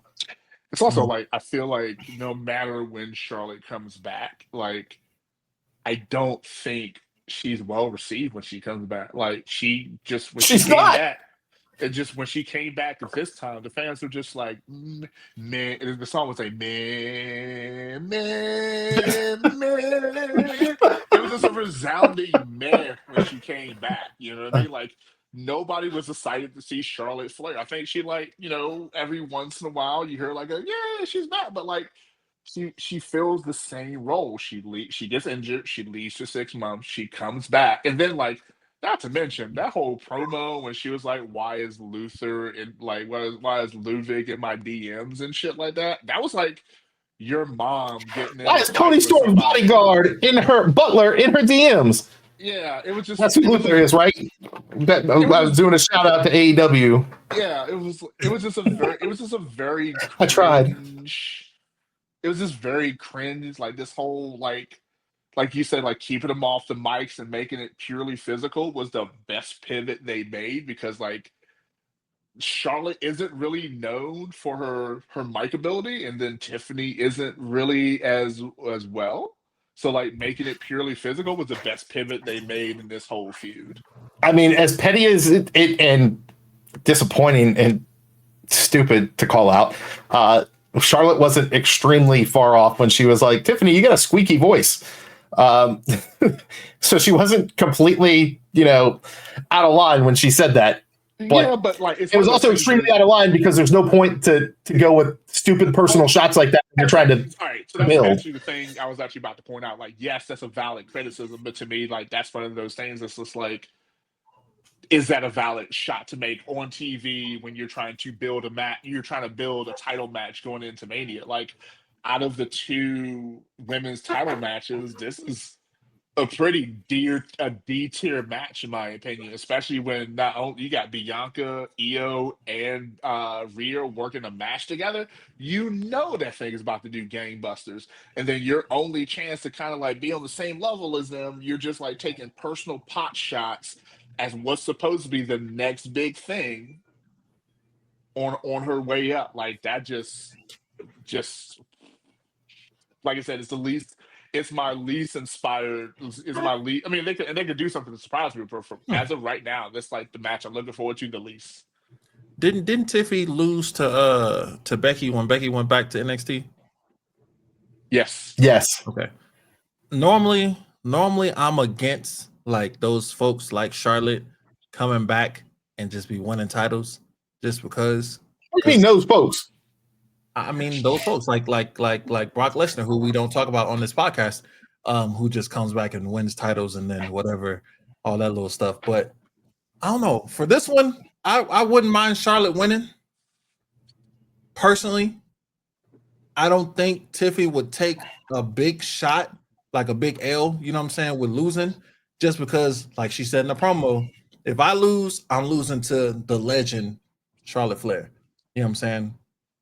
Versus if Charlotte loses, she's losing to Tiffany Stratton, a come up. You know what I'm saying? And I guess it depends on what they do next too. If they continue the feud and clean it up, and Charlotte wins, and Tiffany comes back and actually gets back to being a true baby face, and we don't just have these, stupid fight each other in the ring type things, which would be a perfect segue into, next pay-per-view is Bad Blood, right? Is it Bad Blood? No, Bad Blood's in October. Okay. So what is it? Backlash. Backlash. I got the B's confused. So here's my only pushback to that one. I feel like in this age of ADHD, I feel like it's easier to change crowd sentiment if someone takes a loss, if that makes sense. So I feel like there was a time where someone could take a loss, especially to a Charlotte Flair, and be like, oh, they took a loss, but they took a loss to Charlotte. That's not that bad. I feel like nowadays in this TikTok we're running a video on one screen and playing Subway Surfers, Sewer Surfers on the other screen, that if they take a loss, it could definitely diminish your shine for the time being, where it's just like you don't necessarily, so like it could definitely diminish your shine for a little bit. You know what I mean? So like, Yeah, completely. They have to build Tiffany back up again, which I think that's acknowledged so much that that's where AEW wanted to go with their ranking system. Yeah. They wanted to say, hey, he's taking a loss, he moves back to the end of the line, yeah, and then we build back up to avoid that sentiment of put him back in, put him back in, put him back in. All right. Yeah. We're going long-winded because we're still only halfway through night one. Then we get, I think, the one that all of us, if they don't do it, I don't know what I'm going to do with myself. War Raiders versus the New Day. New Day has to win, right? They got to win because I'm about to go buy this title. Okay, so they better win, goddamn. But no, I mean, so for New Day to take the win a week ago but not win the titles, I feel like, why are you giving them a WrestleMania match if they're not going over? It's been how long since they've held a title? So the hell was NXT. Speculation. What if they don't win the title because Big E cost them the title? Okay. Entertainment wise, yes. Yeah, I'm here for fan it. Wise, god damn it, I want my team to have a title. Okay. So what I'm gonna, we haven't done a whole lot of this. I'm gonna go ahead and call out my fantasy booking that I want. This is what I want to happen. Obviously, I'm extremely biased, but this is what I want to happen. War Raiders are about to get the upper hand. They're about to win. Actually, I'll take it the other way. New Day seems like they're about to win. Big E's music hits. Out he comes. Everybody's freaked out. War Raiders being the good guys, they step back. They let this whole thing play out. Austin and Kofi are sitting in the ring like, oh my God, oh my God. And then E comes down. Ref is distracted, smacks the shit out of the War Raiders, throws them in the ring. New Day covers. We're back together. It was all a front. Yeah, and everybody hates E as much as they thought the New Day hated E, and we are back, baby. All right. So I'm gonna go the opposite direction. I think mute his mic. New Day is about to win. They're bragging. They're being boisterous. They're sitting there like, "Oh, y'all thought we weren't going to win tonight." Big E's music hits. They're distracted. They get hit by the War Raiders finish. War Raiders win tomorrow night. Well, you're jumping ahead because it's matching until Saturday. It's Tuesday. Man, I hate that you said any of that. I don't want any of that to be true. Yes, I don't want it to be true either. But I think to Derek's point, it's been quite a while since the New Day has held any titles. I think it's been like a good 2.5, 3 years since they held any sort of titles whatsoever. And I think they're due, but I think they're going to play out this. I think Big E coming back in Mania is going to be huge. I'm gonna cry. But I think it's going to be I think it's going to go in the opposite direction, where it's going to be so he ends up costing them the title instead of winning them the title. So I could see it either way. Again, I have avoided any insider information at all for this. I'm like, come on. So that I can be as surprised as anyone else. But the entire time that I've known the New Day, they have always said, we will not break up. Sure. And technically, they didn't break up with Big E. Big E left them due to injury. And all they have done is point out the fact that Big E left them due to injury. Big E came back and said, I'm going to manage you now. All they said was, why couldn't you have managed us all this other time? You've been hosting the shows. You've been voice acting. You've been doing all this stuff in Hollywood. Why couldn't you have been our manager for the last year and a half that your neck has been mostly good? Valid question. If I left my boy hanging, if I left either of you hanging and you all said, Shane, why you leave me hanging? It's a valid question. Yes. And the people hate that they've asked a valid question. So if that valid question was there just so that they could get the seeds and they could get back to having the tag team titles, and Big E goes, oh yeah, I was a part of this. These are my brothers. I can't help it you all are dumb and fell for it. I am 1000% here for that. I don't hate. Like, to be clear, this is one of those things where it's like I haven't watched enough of the War Raiders to have an opinion or anything like that. But like, I would love to see New Day win, but it just feels like I'll have a quick interjection on that. I think the War Raiders title reign has been worse than Tiffy's. You said it's been worse. I feel like that's indicative of the tag team division in general. We've actually talked about this a lot, how much better the SmackDown tag team division has been built and run versus the Raw. Oh my goodness! It's night and day between the Motor City Machine Guns and DIY and the Street Profits. Like, that's those teams right there. Well, the titles are the focus instead of like, oh, this guy's coming back and they're going to do this, and then the War Raiders are gone for a month, but they still have the titles, and the titles are the focus on SmackDown. All right, focusing on titles. We got Jey Uso trying to take down Gunther. I think it has to happen. Yeah, it has to happen at this point, because this will be the fourth story. Yeah, this is the fourth time they would have fought for the title. Is it fourth? Yeah. Third time. Third? Yeah. Okay. So he's 0-2 right now. He's got to get the title right now, or you lose 3 times in a row. You're out. 3 strikes, you're done. Yeah.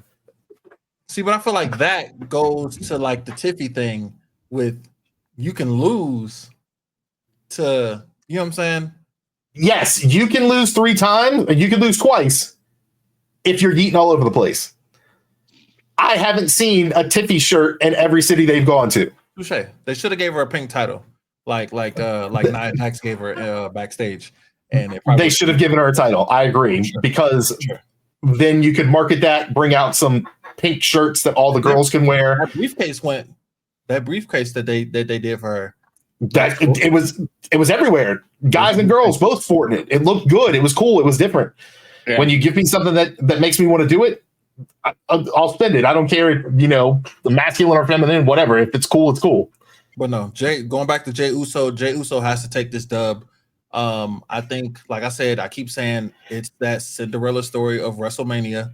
I think he gets his first main title, or you know what I'm saying, headline title. His first singles title, right? No, he was Intercontinental Champion. He got that's right. Yeah, he got the IC. So his second singles title, but his first like big boy title, basically. You know what I'm saying? I mean, IC is a big and honestly, there's a very good shot that he could have catapulted off of that to. I mean, the argument can be made that he could have had the title a while ago, but Gunther has been love it or hate it. He's done a really good job with what he's been given during his title reign.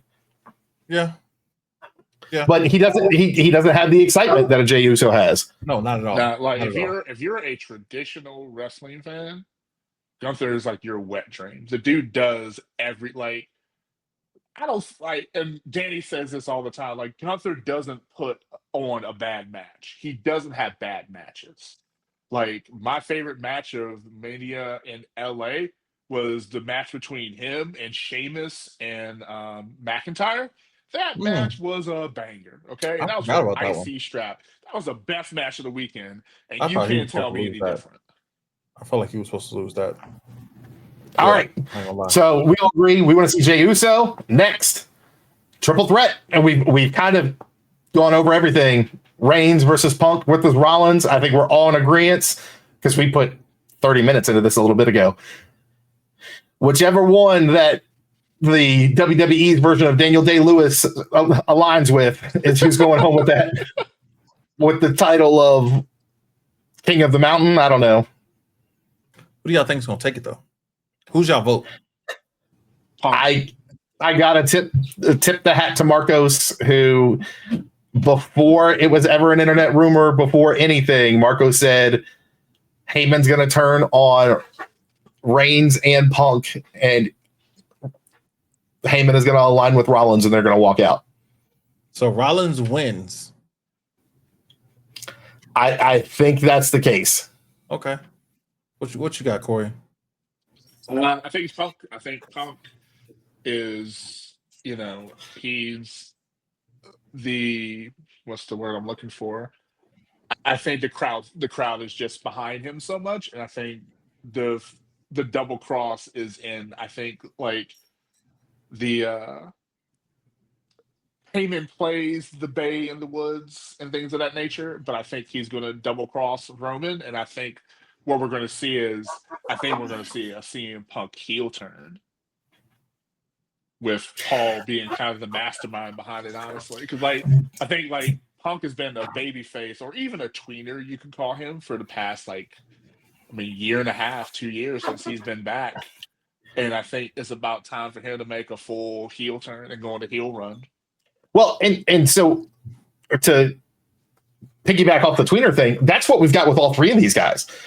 All three of these guys are running that, stone cold, I can do whatever I want because I'm bigger than everybody else and nobody else can stop me. And all three of them kind of are. So I don't think any of them needs to be a heel or a face right now.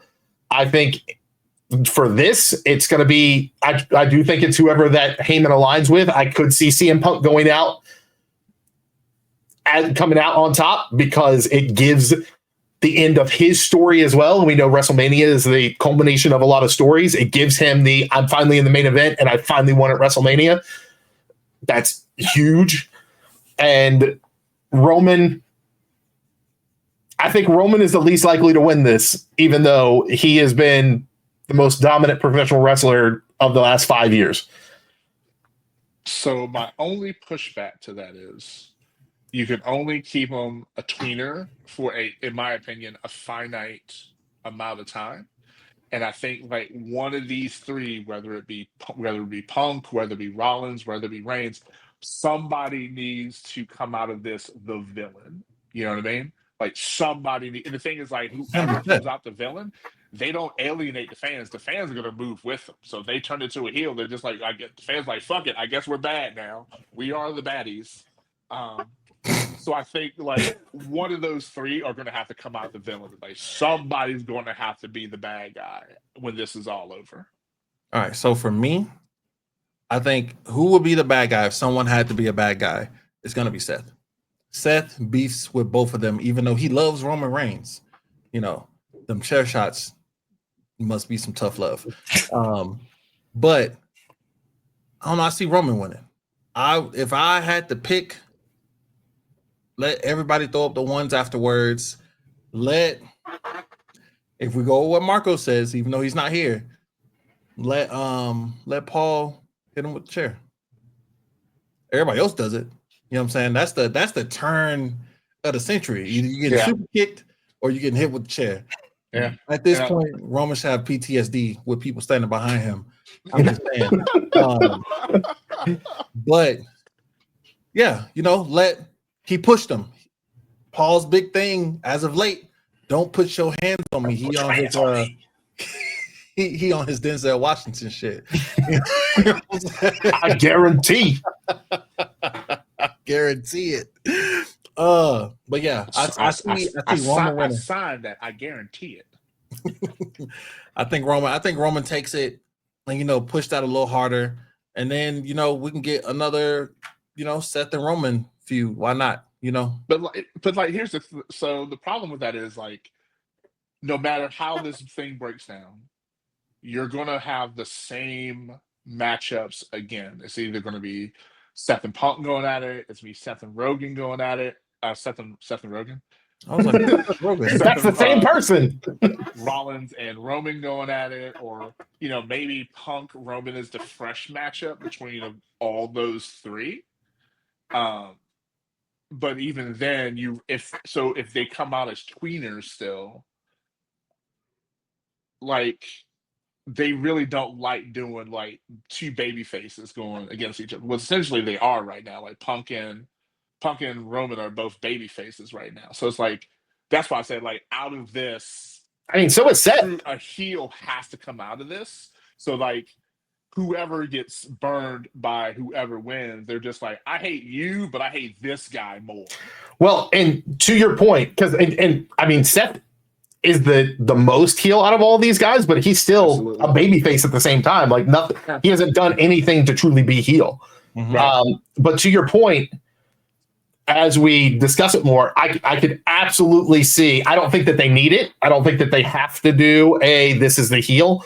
But if they did a this is the heel, I could see CM Punk coming out on top. He stays with Heyman, or Heyman aligns with anybody else. It's almost not needed. But if Punk comes out as heel, it immediately gives them the ability to go, CM Punk is elevated. He's won WrestleMania. He's won the main event. And now he can face off against Jey Uso, with Uso being the face and Punk being the heel. And that's our next title run. Well, it's also like, to me, like the storyline you could say is like everything is. It reminds me of the beginning of Euphoria. Everything to say about me is true. So the next thing he can say is just like, everything Seth Rollins said is true. I left for more money.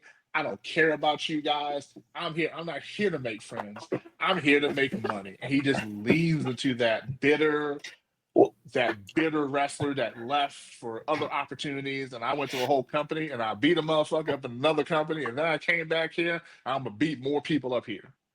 Well, I mean, and he did that when he came back, and people didn't care. They're like, yeah, cool. Yeah, you're back. Great job. Make that money. All right. So let's move on to night 2. AJ Styles, Logan Paul. I think this is a Logan Paul win. I feel like he's showcased in these things to show off his athleticism, which is amazing. And AJ Styles is someone that can have a good match with anyone that walks the earth. So put those two in together. Logan's going to have the opportunity to show off his athleticism. AJ Styles is going to give him more than enough to work with, so that Logan comes out looking like amazing. And I think Logan's going to take that win. I hate to say it. I hate Logan Paul. I hate everything he stands for. I think he's a truly reprehensible human being. Quote me on it. But I think he wins. I'm here for the comments. He says, I don't care. It don't really matter to me. That's one of the matches. I'm gonna go to the bathroom. If I like really am holding it, even though it's probably gonna start tonight, I'm gonna go. I don't think they start the night with that, unless they're trying to really throw out like Logan Paul is a face, so he can automatically faces in celebrity face, so he automatically puts eyes. But I can't see, like, match 1 is almost as important as the main event. And that doesn't feel like it's that important to me. Maybe I'm just not as invested. Maybe it's because, to Corey's point, I'm not invested in Logan Paul as a person outside of the ring. I'm not really overly invested in him in the ring because of who he is outside of the ring. Yep. There's been some rumors that he's trying to, make amends with some things that he's done in the past. I'm always kind of here for a redemption story. If someone actually cleans up their mistakes and shows a better character moving forward, I'm for that. But until that happens, he does some cool things in the ring, but I'm not putting on a shirt. I'm not paying to see him. I feel like that's the only thing that takes away my enjoyment for this match. Logan Paul is an extremely and the thing is, like, there are people who, like, especially these days, there are people who they'll slot in and the celebrity and they get it. And Logan Paul gets it as far as, like, the athleticism, as far as, like, he cuts good promos. Like, he does it like he's a natural fit, but it's just like the shit he does outside of the ring just kills any interest of having this match. And, like, like AJ Styles could make a broom look good. And the thing is, like, the only thing that's just killing this enjoyment is just like Shane said, just Logan Paul's out of the ring antics is just what kills any interest in this match for me. All right. So I think it's going to be Logan Paul, but if AJ takes it, I'll be more than happy. And I don't really care about this match. Then we get the Las Vegas Sin City Street Fight, Damian Priest and Drew McIntyre. I've been on record many, many times saying I'm a fan of both of these guys. but I am ready to see Drew McIntyre get a push, and I think he would feasibly be a great opponent for, spoiler alert, and what I think is going to happen, a great opponent for John Cena coming out of this. Even though they're both heels, I think that could work extremely well, and I'd love to see that at some point. Give McIntyre an actual title run, please. So he can be quiet? He's already quiet. No, I'm talking about so he can be quiet after he gets his title run. You got to give him the match at WrestleMania, though, so he can have with fans. Because, he was during the Doc era. Yes! And that sucked, and he did a lot. He carried the company for those few years. Great, man. He did great. I'll give it to him. He did. Yeah. He did good. But I agree with Derek. Like, I think McIntyre is due a post-pandemic title run. That lasts more than 5 seconds. Yeah, yes. I agree. Or 5 minutes. My bad. 5 minutes. Give him something. All right, so we're all in agreement there. It'll be interesting. These two can put on great matches. They're built, they're cut, they do a great job in the ring. Women's Tag Team Championship match. We got Liv Morgan, Raquel Rodriguez versus Bayley and Lyra Valkyrie. Everything building up to this is kind of like, until they had that gauntlet when all of a sudden they were cohesive and came together, everything has kind of been like Bayley and Valkyrie were going to go at it. 2 weeks ago, we had the Bayley isn't going to shake her hand and then rethinks it and says no, and they kind of hug it out for a minute. Liv and Raquel have been on the same page. They're part of Judgment Day. They're kind of Liv is de facto leading Judgment Day. I think this has to kind of lead to Bayley, Lyra, Valkyrie, but they kind of did that already, and it didn't seem to give us a whole lot, so I'm not exactly sure how this breaks down. I wish I was more invested in this match because I think it could be a really good one. But I don't kind of know where we fall here. Derek, what do you think? To be honest, I think Liv's going to take it. I think they're going to keep it. I feel like it would be good. It would lead to another title match between Bayley and, I always pronounce her name wrong, so I'm not going to say it, but Lyra Valkyria. Valkyria, there we go. So between Bayley and the champion, I feel like one of them has to cost the match for the team. And then Liv and Raquel pick up the win. Might as well just keep titles on them for a second. Keep building that women's division. Bring in some more NXT stars since they did merge those two titles and take a title away from NXT. So bring in some more of those.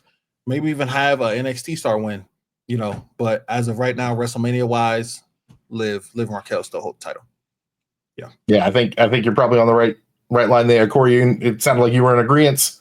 Yeah, I feel like the blow off has to be Bayley, Lyra, and I don't see to me there's not a compelling reason to take the titles off of.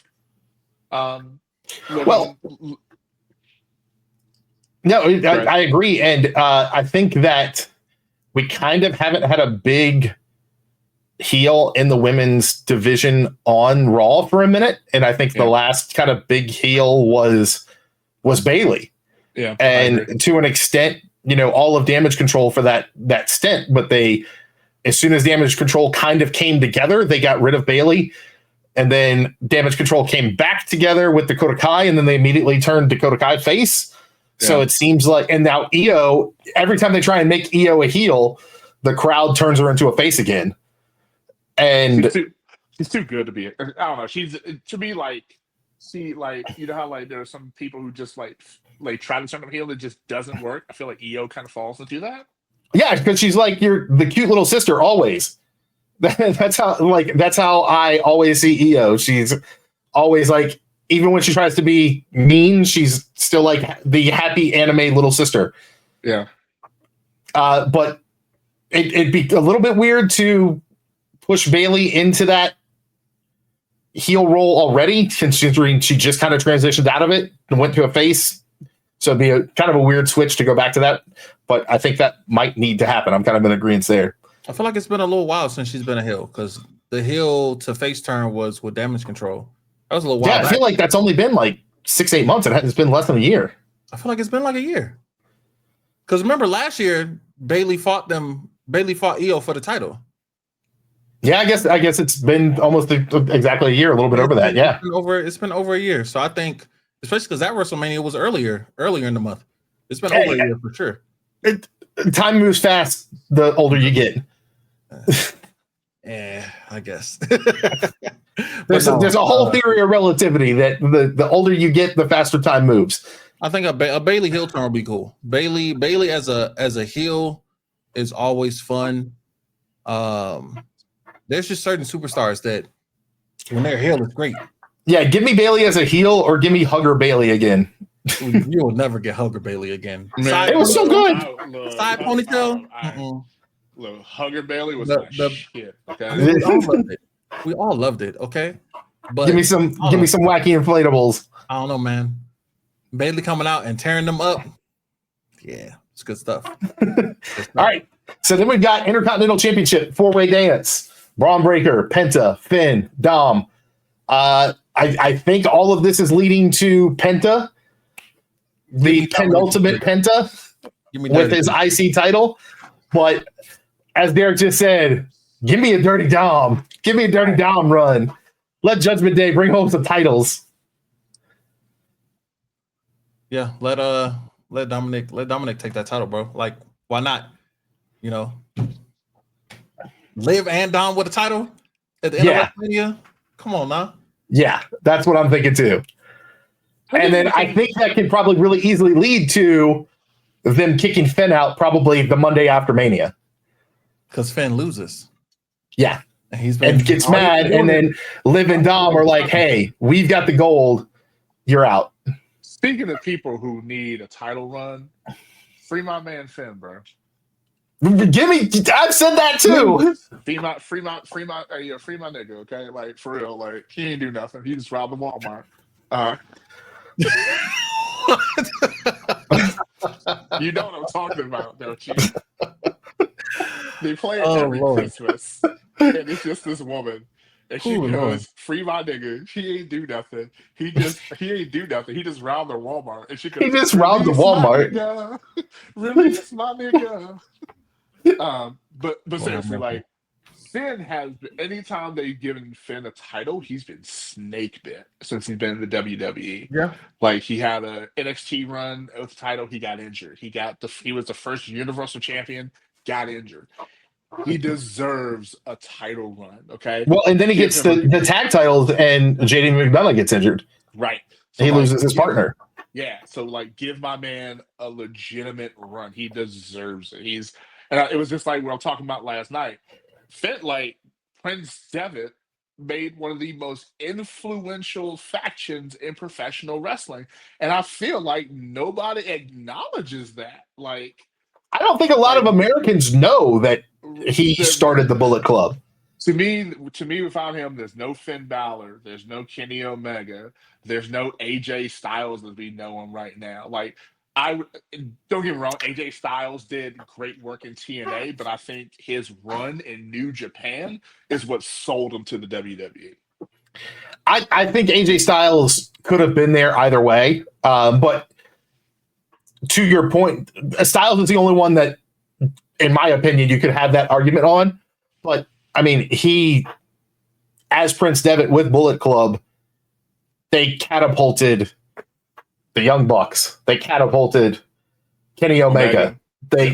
And by proxy, catapulted Cody, Hangman Page, like an entire roster of people for the number 2 company in wrestling is almost a single line back to the Bullet Club.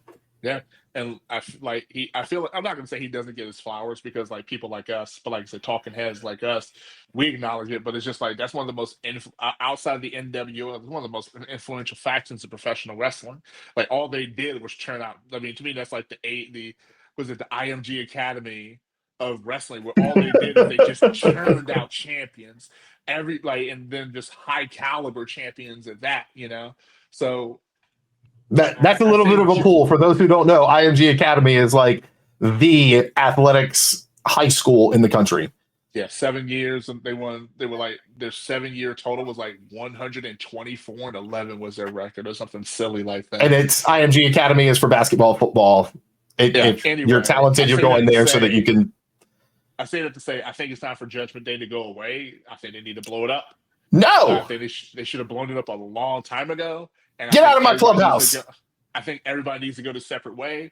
I think you keep Dom and Liv together, of course. I think that couple generates heat. I love that couple together. So where does Carlito go? I think I'm not gonna say Carlito goes as like a jobber or anything like that, but like maybe Carlito goes back to the LWO or some shit like that. So a jobber. I'm about to say he can't go back after you turned on. If you turn on Finn, I think you absolutely keep the clubhouse together and you add somebody else into it that they've been trying to do for a while. That person that they add into it ends up bringing them down because Finn gets to them long-term storytelling, but to have it happen now is way too fast. Same thing, basically the same thing that happened when it was Edge's Judgment Day. Yeah. You know what I'm saying? They brought in Finn was fighting with him the whole time. You know what I'm saying? Basically, everybody who fought with them ended up being in the Judgment Day right afterwards. But you know, Finn was fighting with him. They brought Finn in. It was like, yeah, Finn want to be part of the gang. You know? Yeah. Finn turns. Everybody. He talked to everybody. God dang. Yeah. Finn turned the whole crew. Yeah. So I think that goes. I feel like if we're doing long-term storytelling, bring in AJ Styles. I can get behind that. AJ Styles was a part of that first Liv, Finn, AJ was some ones that were fighting against Rhea, Priest, and Edge. Yep. So I think that would be cool. You know, it probably won't happen, but hey, WWE, if you're listening, you can have that one. That's free. All right, then we got the women's triple threat: Io, Bianca, Rhea. Ooh. Any of these three can walk out with the title, and I'm going to be happy. I want Bianca to say the same thing. I want Bianca to take it, or Bianca to not get pinned to lose it. Since her last promo was she's never been pinned at WrestleMania. Technically, she's never just lost in general at WrestleMania, but she's never been pinned was what she said in her promo. That's her streak. I don't want to see that streak die because I feel like that streak could turn into something, and we don't really have something anymore with a WrestleMania streak because Undertaker's gone, Roman lost, last year. I can see it. Even if it's not, she doesn't win, but she doesn't take the loss. Mm-hmm. I can see it. Yeah, I agree with that. Like, I think this is one of those matches where, like, no matter who wins, we all win. If that makes sense. Like, there's not a bad person that in this match, and you're just like, oh, if this person wins, I'm gonna be annoyed. Like, three great people in a great match. It's gonna be. I'm actually really looking forward to this match. I actually do think that the title elevates Bianca the most and gives her back like that aura, that mystique that she has. She's not even missing it. It just grows it. It's like going blue-haired Super Saiyan. She's just going to that next level. I don't want to see Liv with the not Liv. I don't want to see Io with the belt. Io's last title run was, for me, lackluster. When she cashed in on Bianca. But you just hate title runs. No, I don't. I'm just being honest, bro. It just tell me her title run with Damage Control, who she's still a part of. Well, it's because they're all hurt.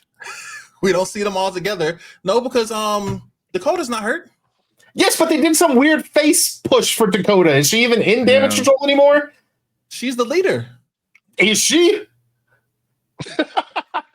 Hey, I'm just saying. That's a good question. But that's my thing. When she was with Damage Control, that title run, when she cashed that Money in the Bank, it wasn't really that great. To me, Io with the belt is great. They just haven't given her any opponents because she's been embroiled with Rhea and Bianca this whole time. Yeah, that's the same issue. It's the same issue with she shouldn't have issue we talked about with Cody earlier. That win anyway.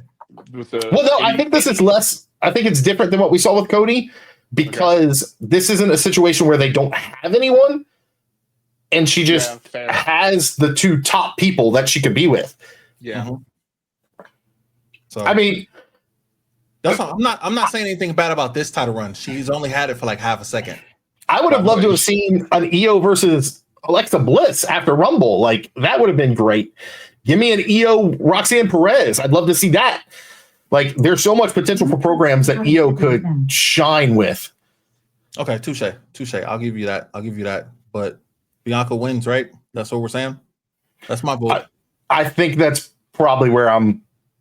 If I'm going on, the bad part is, as much as I want her to win, she probably won't because they keep those couples together. You know what I'm saying? And Montez is champion on SmackDown. So unless they do a title switch, but I don't think they're going to do that.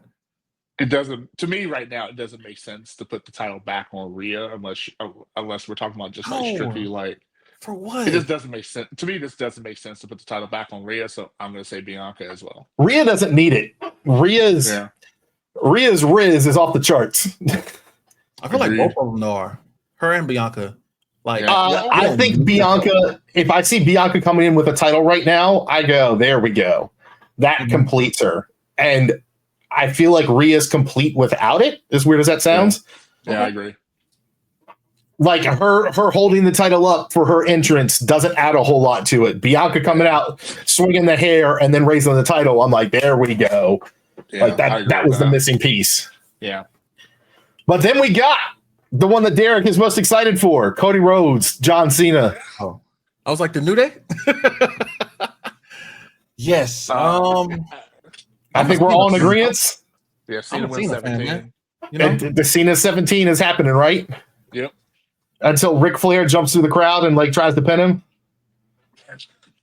Which Ric Flair actually tweeted out, X'd out, whatever they call it, and said, if he wins, I'm jumping in the ring and pinning him.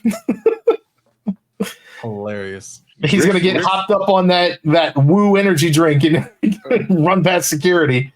Ric Flair would turn to dust if he jumped into a ring right now, okay? Hey, he's trying to have one more comeback. One more retirement match is the word. Wait, didn't he tweet that he actually won more titles than what they're saying? Yeah, but they didn't keep track of them all correctly in the golden era. Yeah, is that what it is? The silver age, whatever it is. Anyway, Cena wins 17. I hope he doesn't do what The Rock did, and he's not on because from what I understand, he's booked for the next 3 SmackDowns post Mania. Okay. Well, I think we're going to see him back a lot. I think over the next, 6 months that we have left, I think he's going to be around a lot until he drops the title. I think he's going to be making probably 75-80% of the shows. And I feel like, and to me, I think his dad did an interview, and they're just like, so you need to basically enjoy this time because when he's out, he's out. He's not doing anything again. Like, this is it for him. Oh no, yeah. And I believe that. I think once John is done, he's done. Like, we're not going to see John Cena in a competitive capacity again after this. You're gonna see him in a suit. Cena's move right now is when he retires, it's going to be a Mamba out moment, not a Jordan, I'm going to play baseball. Yeah, I think he's done. I mean, he's only, he's like 45, 46, something like that. And he's pretty entrenched in Hollywood. Yeah, he's done after this. Mm-hmm. Yeah, he's a top 5 action star in Hollywood. He's got his hands in a million different things, and he doesn't need to be in the ring anymore. I truly believe that this run is for him to get 17, but it's also for him because he wants to do it for the fans. Yep. And this heel turn was also for the fans. How does he win it? I mean, I think Rock interrupts it. I think Rock has to interrupt it. I think Travis Scott has to come down. Yeah, insert heel shenanigans here of some sort. He's not gonna win clean. I think it's gonna be close to a bloodline level. The bloodline match. I think it's gonna be close to that. I guess you would call it like a schmaz finish of some sort.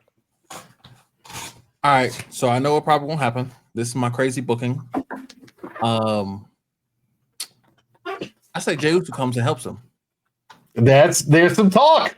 I say Jey Uso comes and helps him. You know what I'm saying? The Rock, that's family. You know, all that good stuff. Travis Scott came out with him at, what was it? Was it a Raw? I think it was a Monday Night Raw. Travis Scott. The Monday Night Raw Netflix debut. Yeah. Oh, yeah. The Netflix debut. There we go. Came out and helped him. Now, you know, Cody his boy. But, It is. you know, family come first. Yeah. And there's a lot of talk that that's what this was, that he's the third.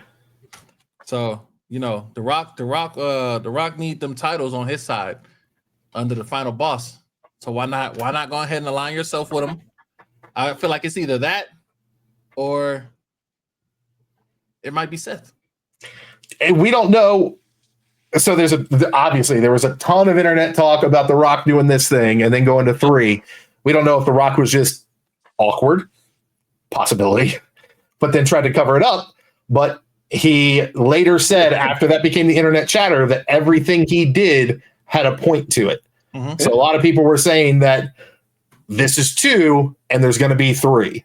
So Cena, first it was Roman, then Cena, then it's going to be Jey.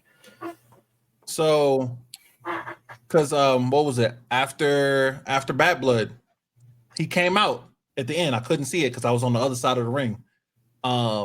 He did that, but he did the 3. It was 3. With Cena, he gave Cena but it was 2. That's right. Yes. So who's the one? Who's the one? And let's think about this. If we're doing fantasy booking and talking about post-Mania, to my point of CM Punk and Jey Uso, who become like Cena becomes Punk becomes the heel and goes Jey Uso. If Jey Uso heel turns at Mania after he wins on night 1, he comes in and helps Cena win. Then Punk and Cena, we get that matchup again, which is printing money. We get a throwback to Pipe Bomb. We get a throwback to Cena, to the CM Punk blowing the kiss. All of that comes full circle. Yeah. And then we get Jey Cody to continue Bloodline. And Bloodline gets to kind of be reinvented. And then Roman gets to be a face and go, Jey, what are you doing? How could you align with The Rock? And then we get Roman and Cody versus Rock and Jey. Does that kill the Yeet? Does it heal? Yeah. Jey Uso kill the Yeet. It kills the dead. Kills the Yeet instantly, but they printed so much money off of it, I don't think they care. And that elevates so much money off of that, I think it would be worth it. Yeah, Jay's probably like, damn, there goes those massive checks. Yeah, I don't know. That kills that shit dead as hell. Why does it have to kill it though? I think you still do eat shirts and everything, but I think he's not coming through the crowd anymore. You can't be a heel coming to the crowd. Like, I'm talking about, is he still hitting the Yeet just in general? Is he still gonna be hitting the Yeet, or does the Yeet just die in general? Like, I think he mocks it a lot, like goes to do it, and then like he does the Okada thing where he's about to do the Rainmaker pose, and instead he throws up the middle finger. No, AEW's terrible. They've killed Okada. Like, how can a company kill one of the top 3 men in the business inside of a year? Sorry, I tried to stay even keel on AEW, but that's one that hurts. And they're about to run Omega Okada in the next pay-per-view. I'm cautiously optimistic about it. But then we're gonna watch it with so much excitement, and it's not gonna deliver, and we're gonna go, "What did they just do?" Because that's what happens every time I get excited for anything AEW. Stop! Just let me have this, okay? I want it too.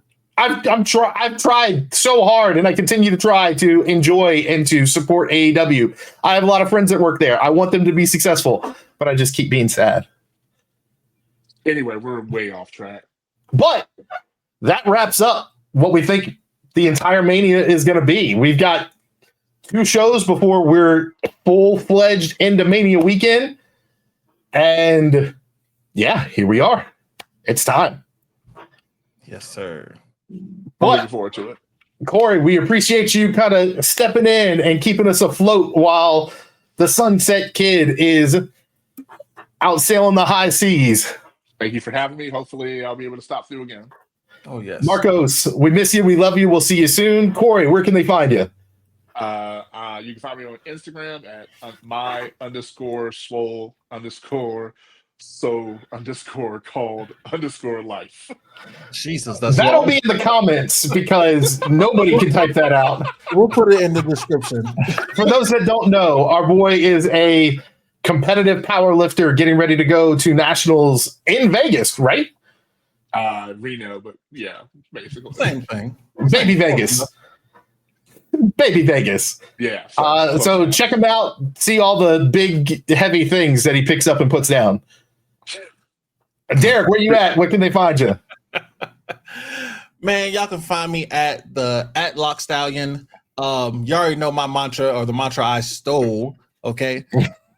Follow the podcast, Instagram, TikTok, Facebook, YouTube. Go check it out. Apple Podcasts and Spotify Podcasts. Go blow it up with comments. Tell us your predictions of WrestleMania. Tell us who y'all want to see return, who you want to see helps John Cena either win or lose this title. Just blow everything up. Tell us where y'all watching from. Let us know if y'all are actually going to be at WrestleMania or if you're watching from the comfort of your own home or doing a watch party. But you ain't got to follow me. Follow the podcast. Shane? And where can they find the podcast? What's the everywhere? It is Bumps, the letter N, Bruises Pod everywhere. Perfect. Same. Go follow the podcast. We want to see more people here. We're going to get some more guests as we go on. No offense to Corey at all, because I love that man. He's been a part of my life forever. But we may soon have some more recognizable faces that you might have seen on some other things at times. And we'd love to see you. You can see me at Drizzen13 on X/Twitter and Instagram. But come follow us, Bumps with Bruises Podcast, and we appreciate you. We out.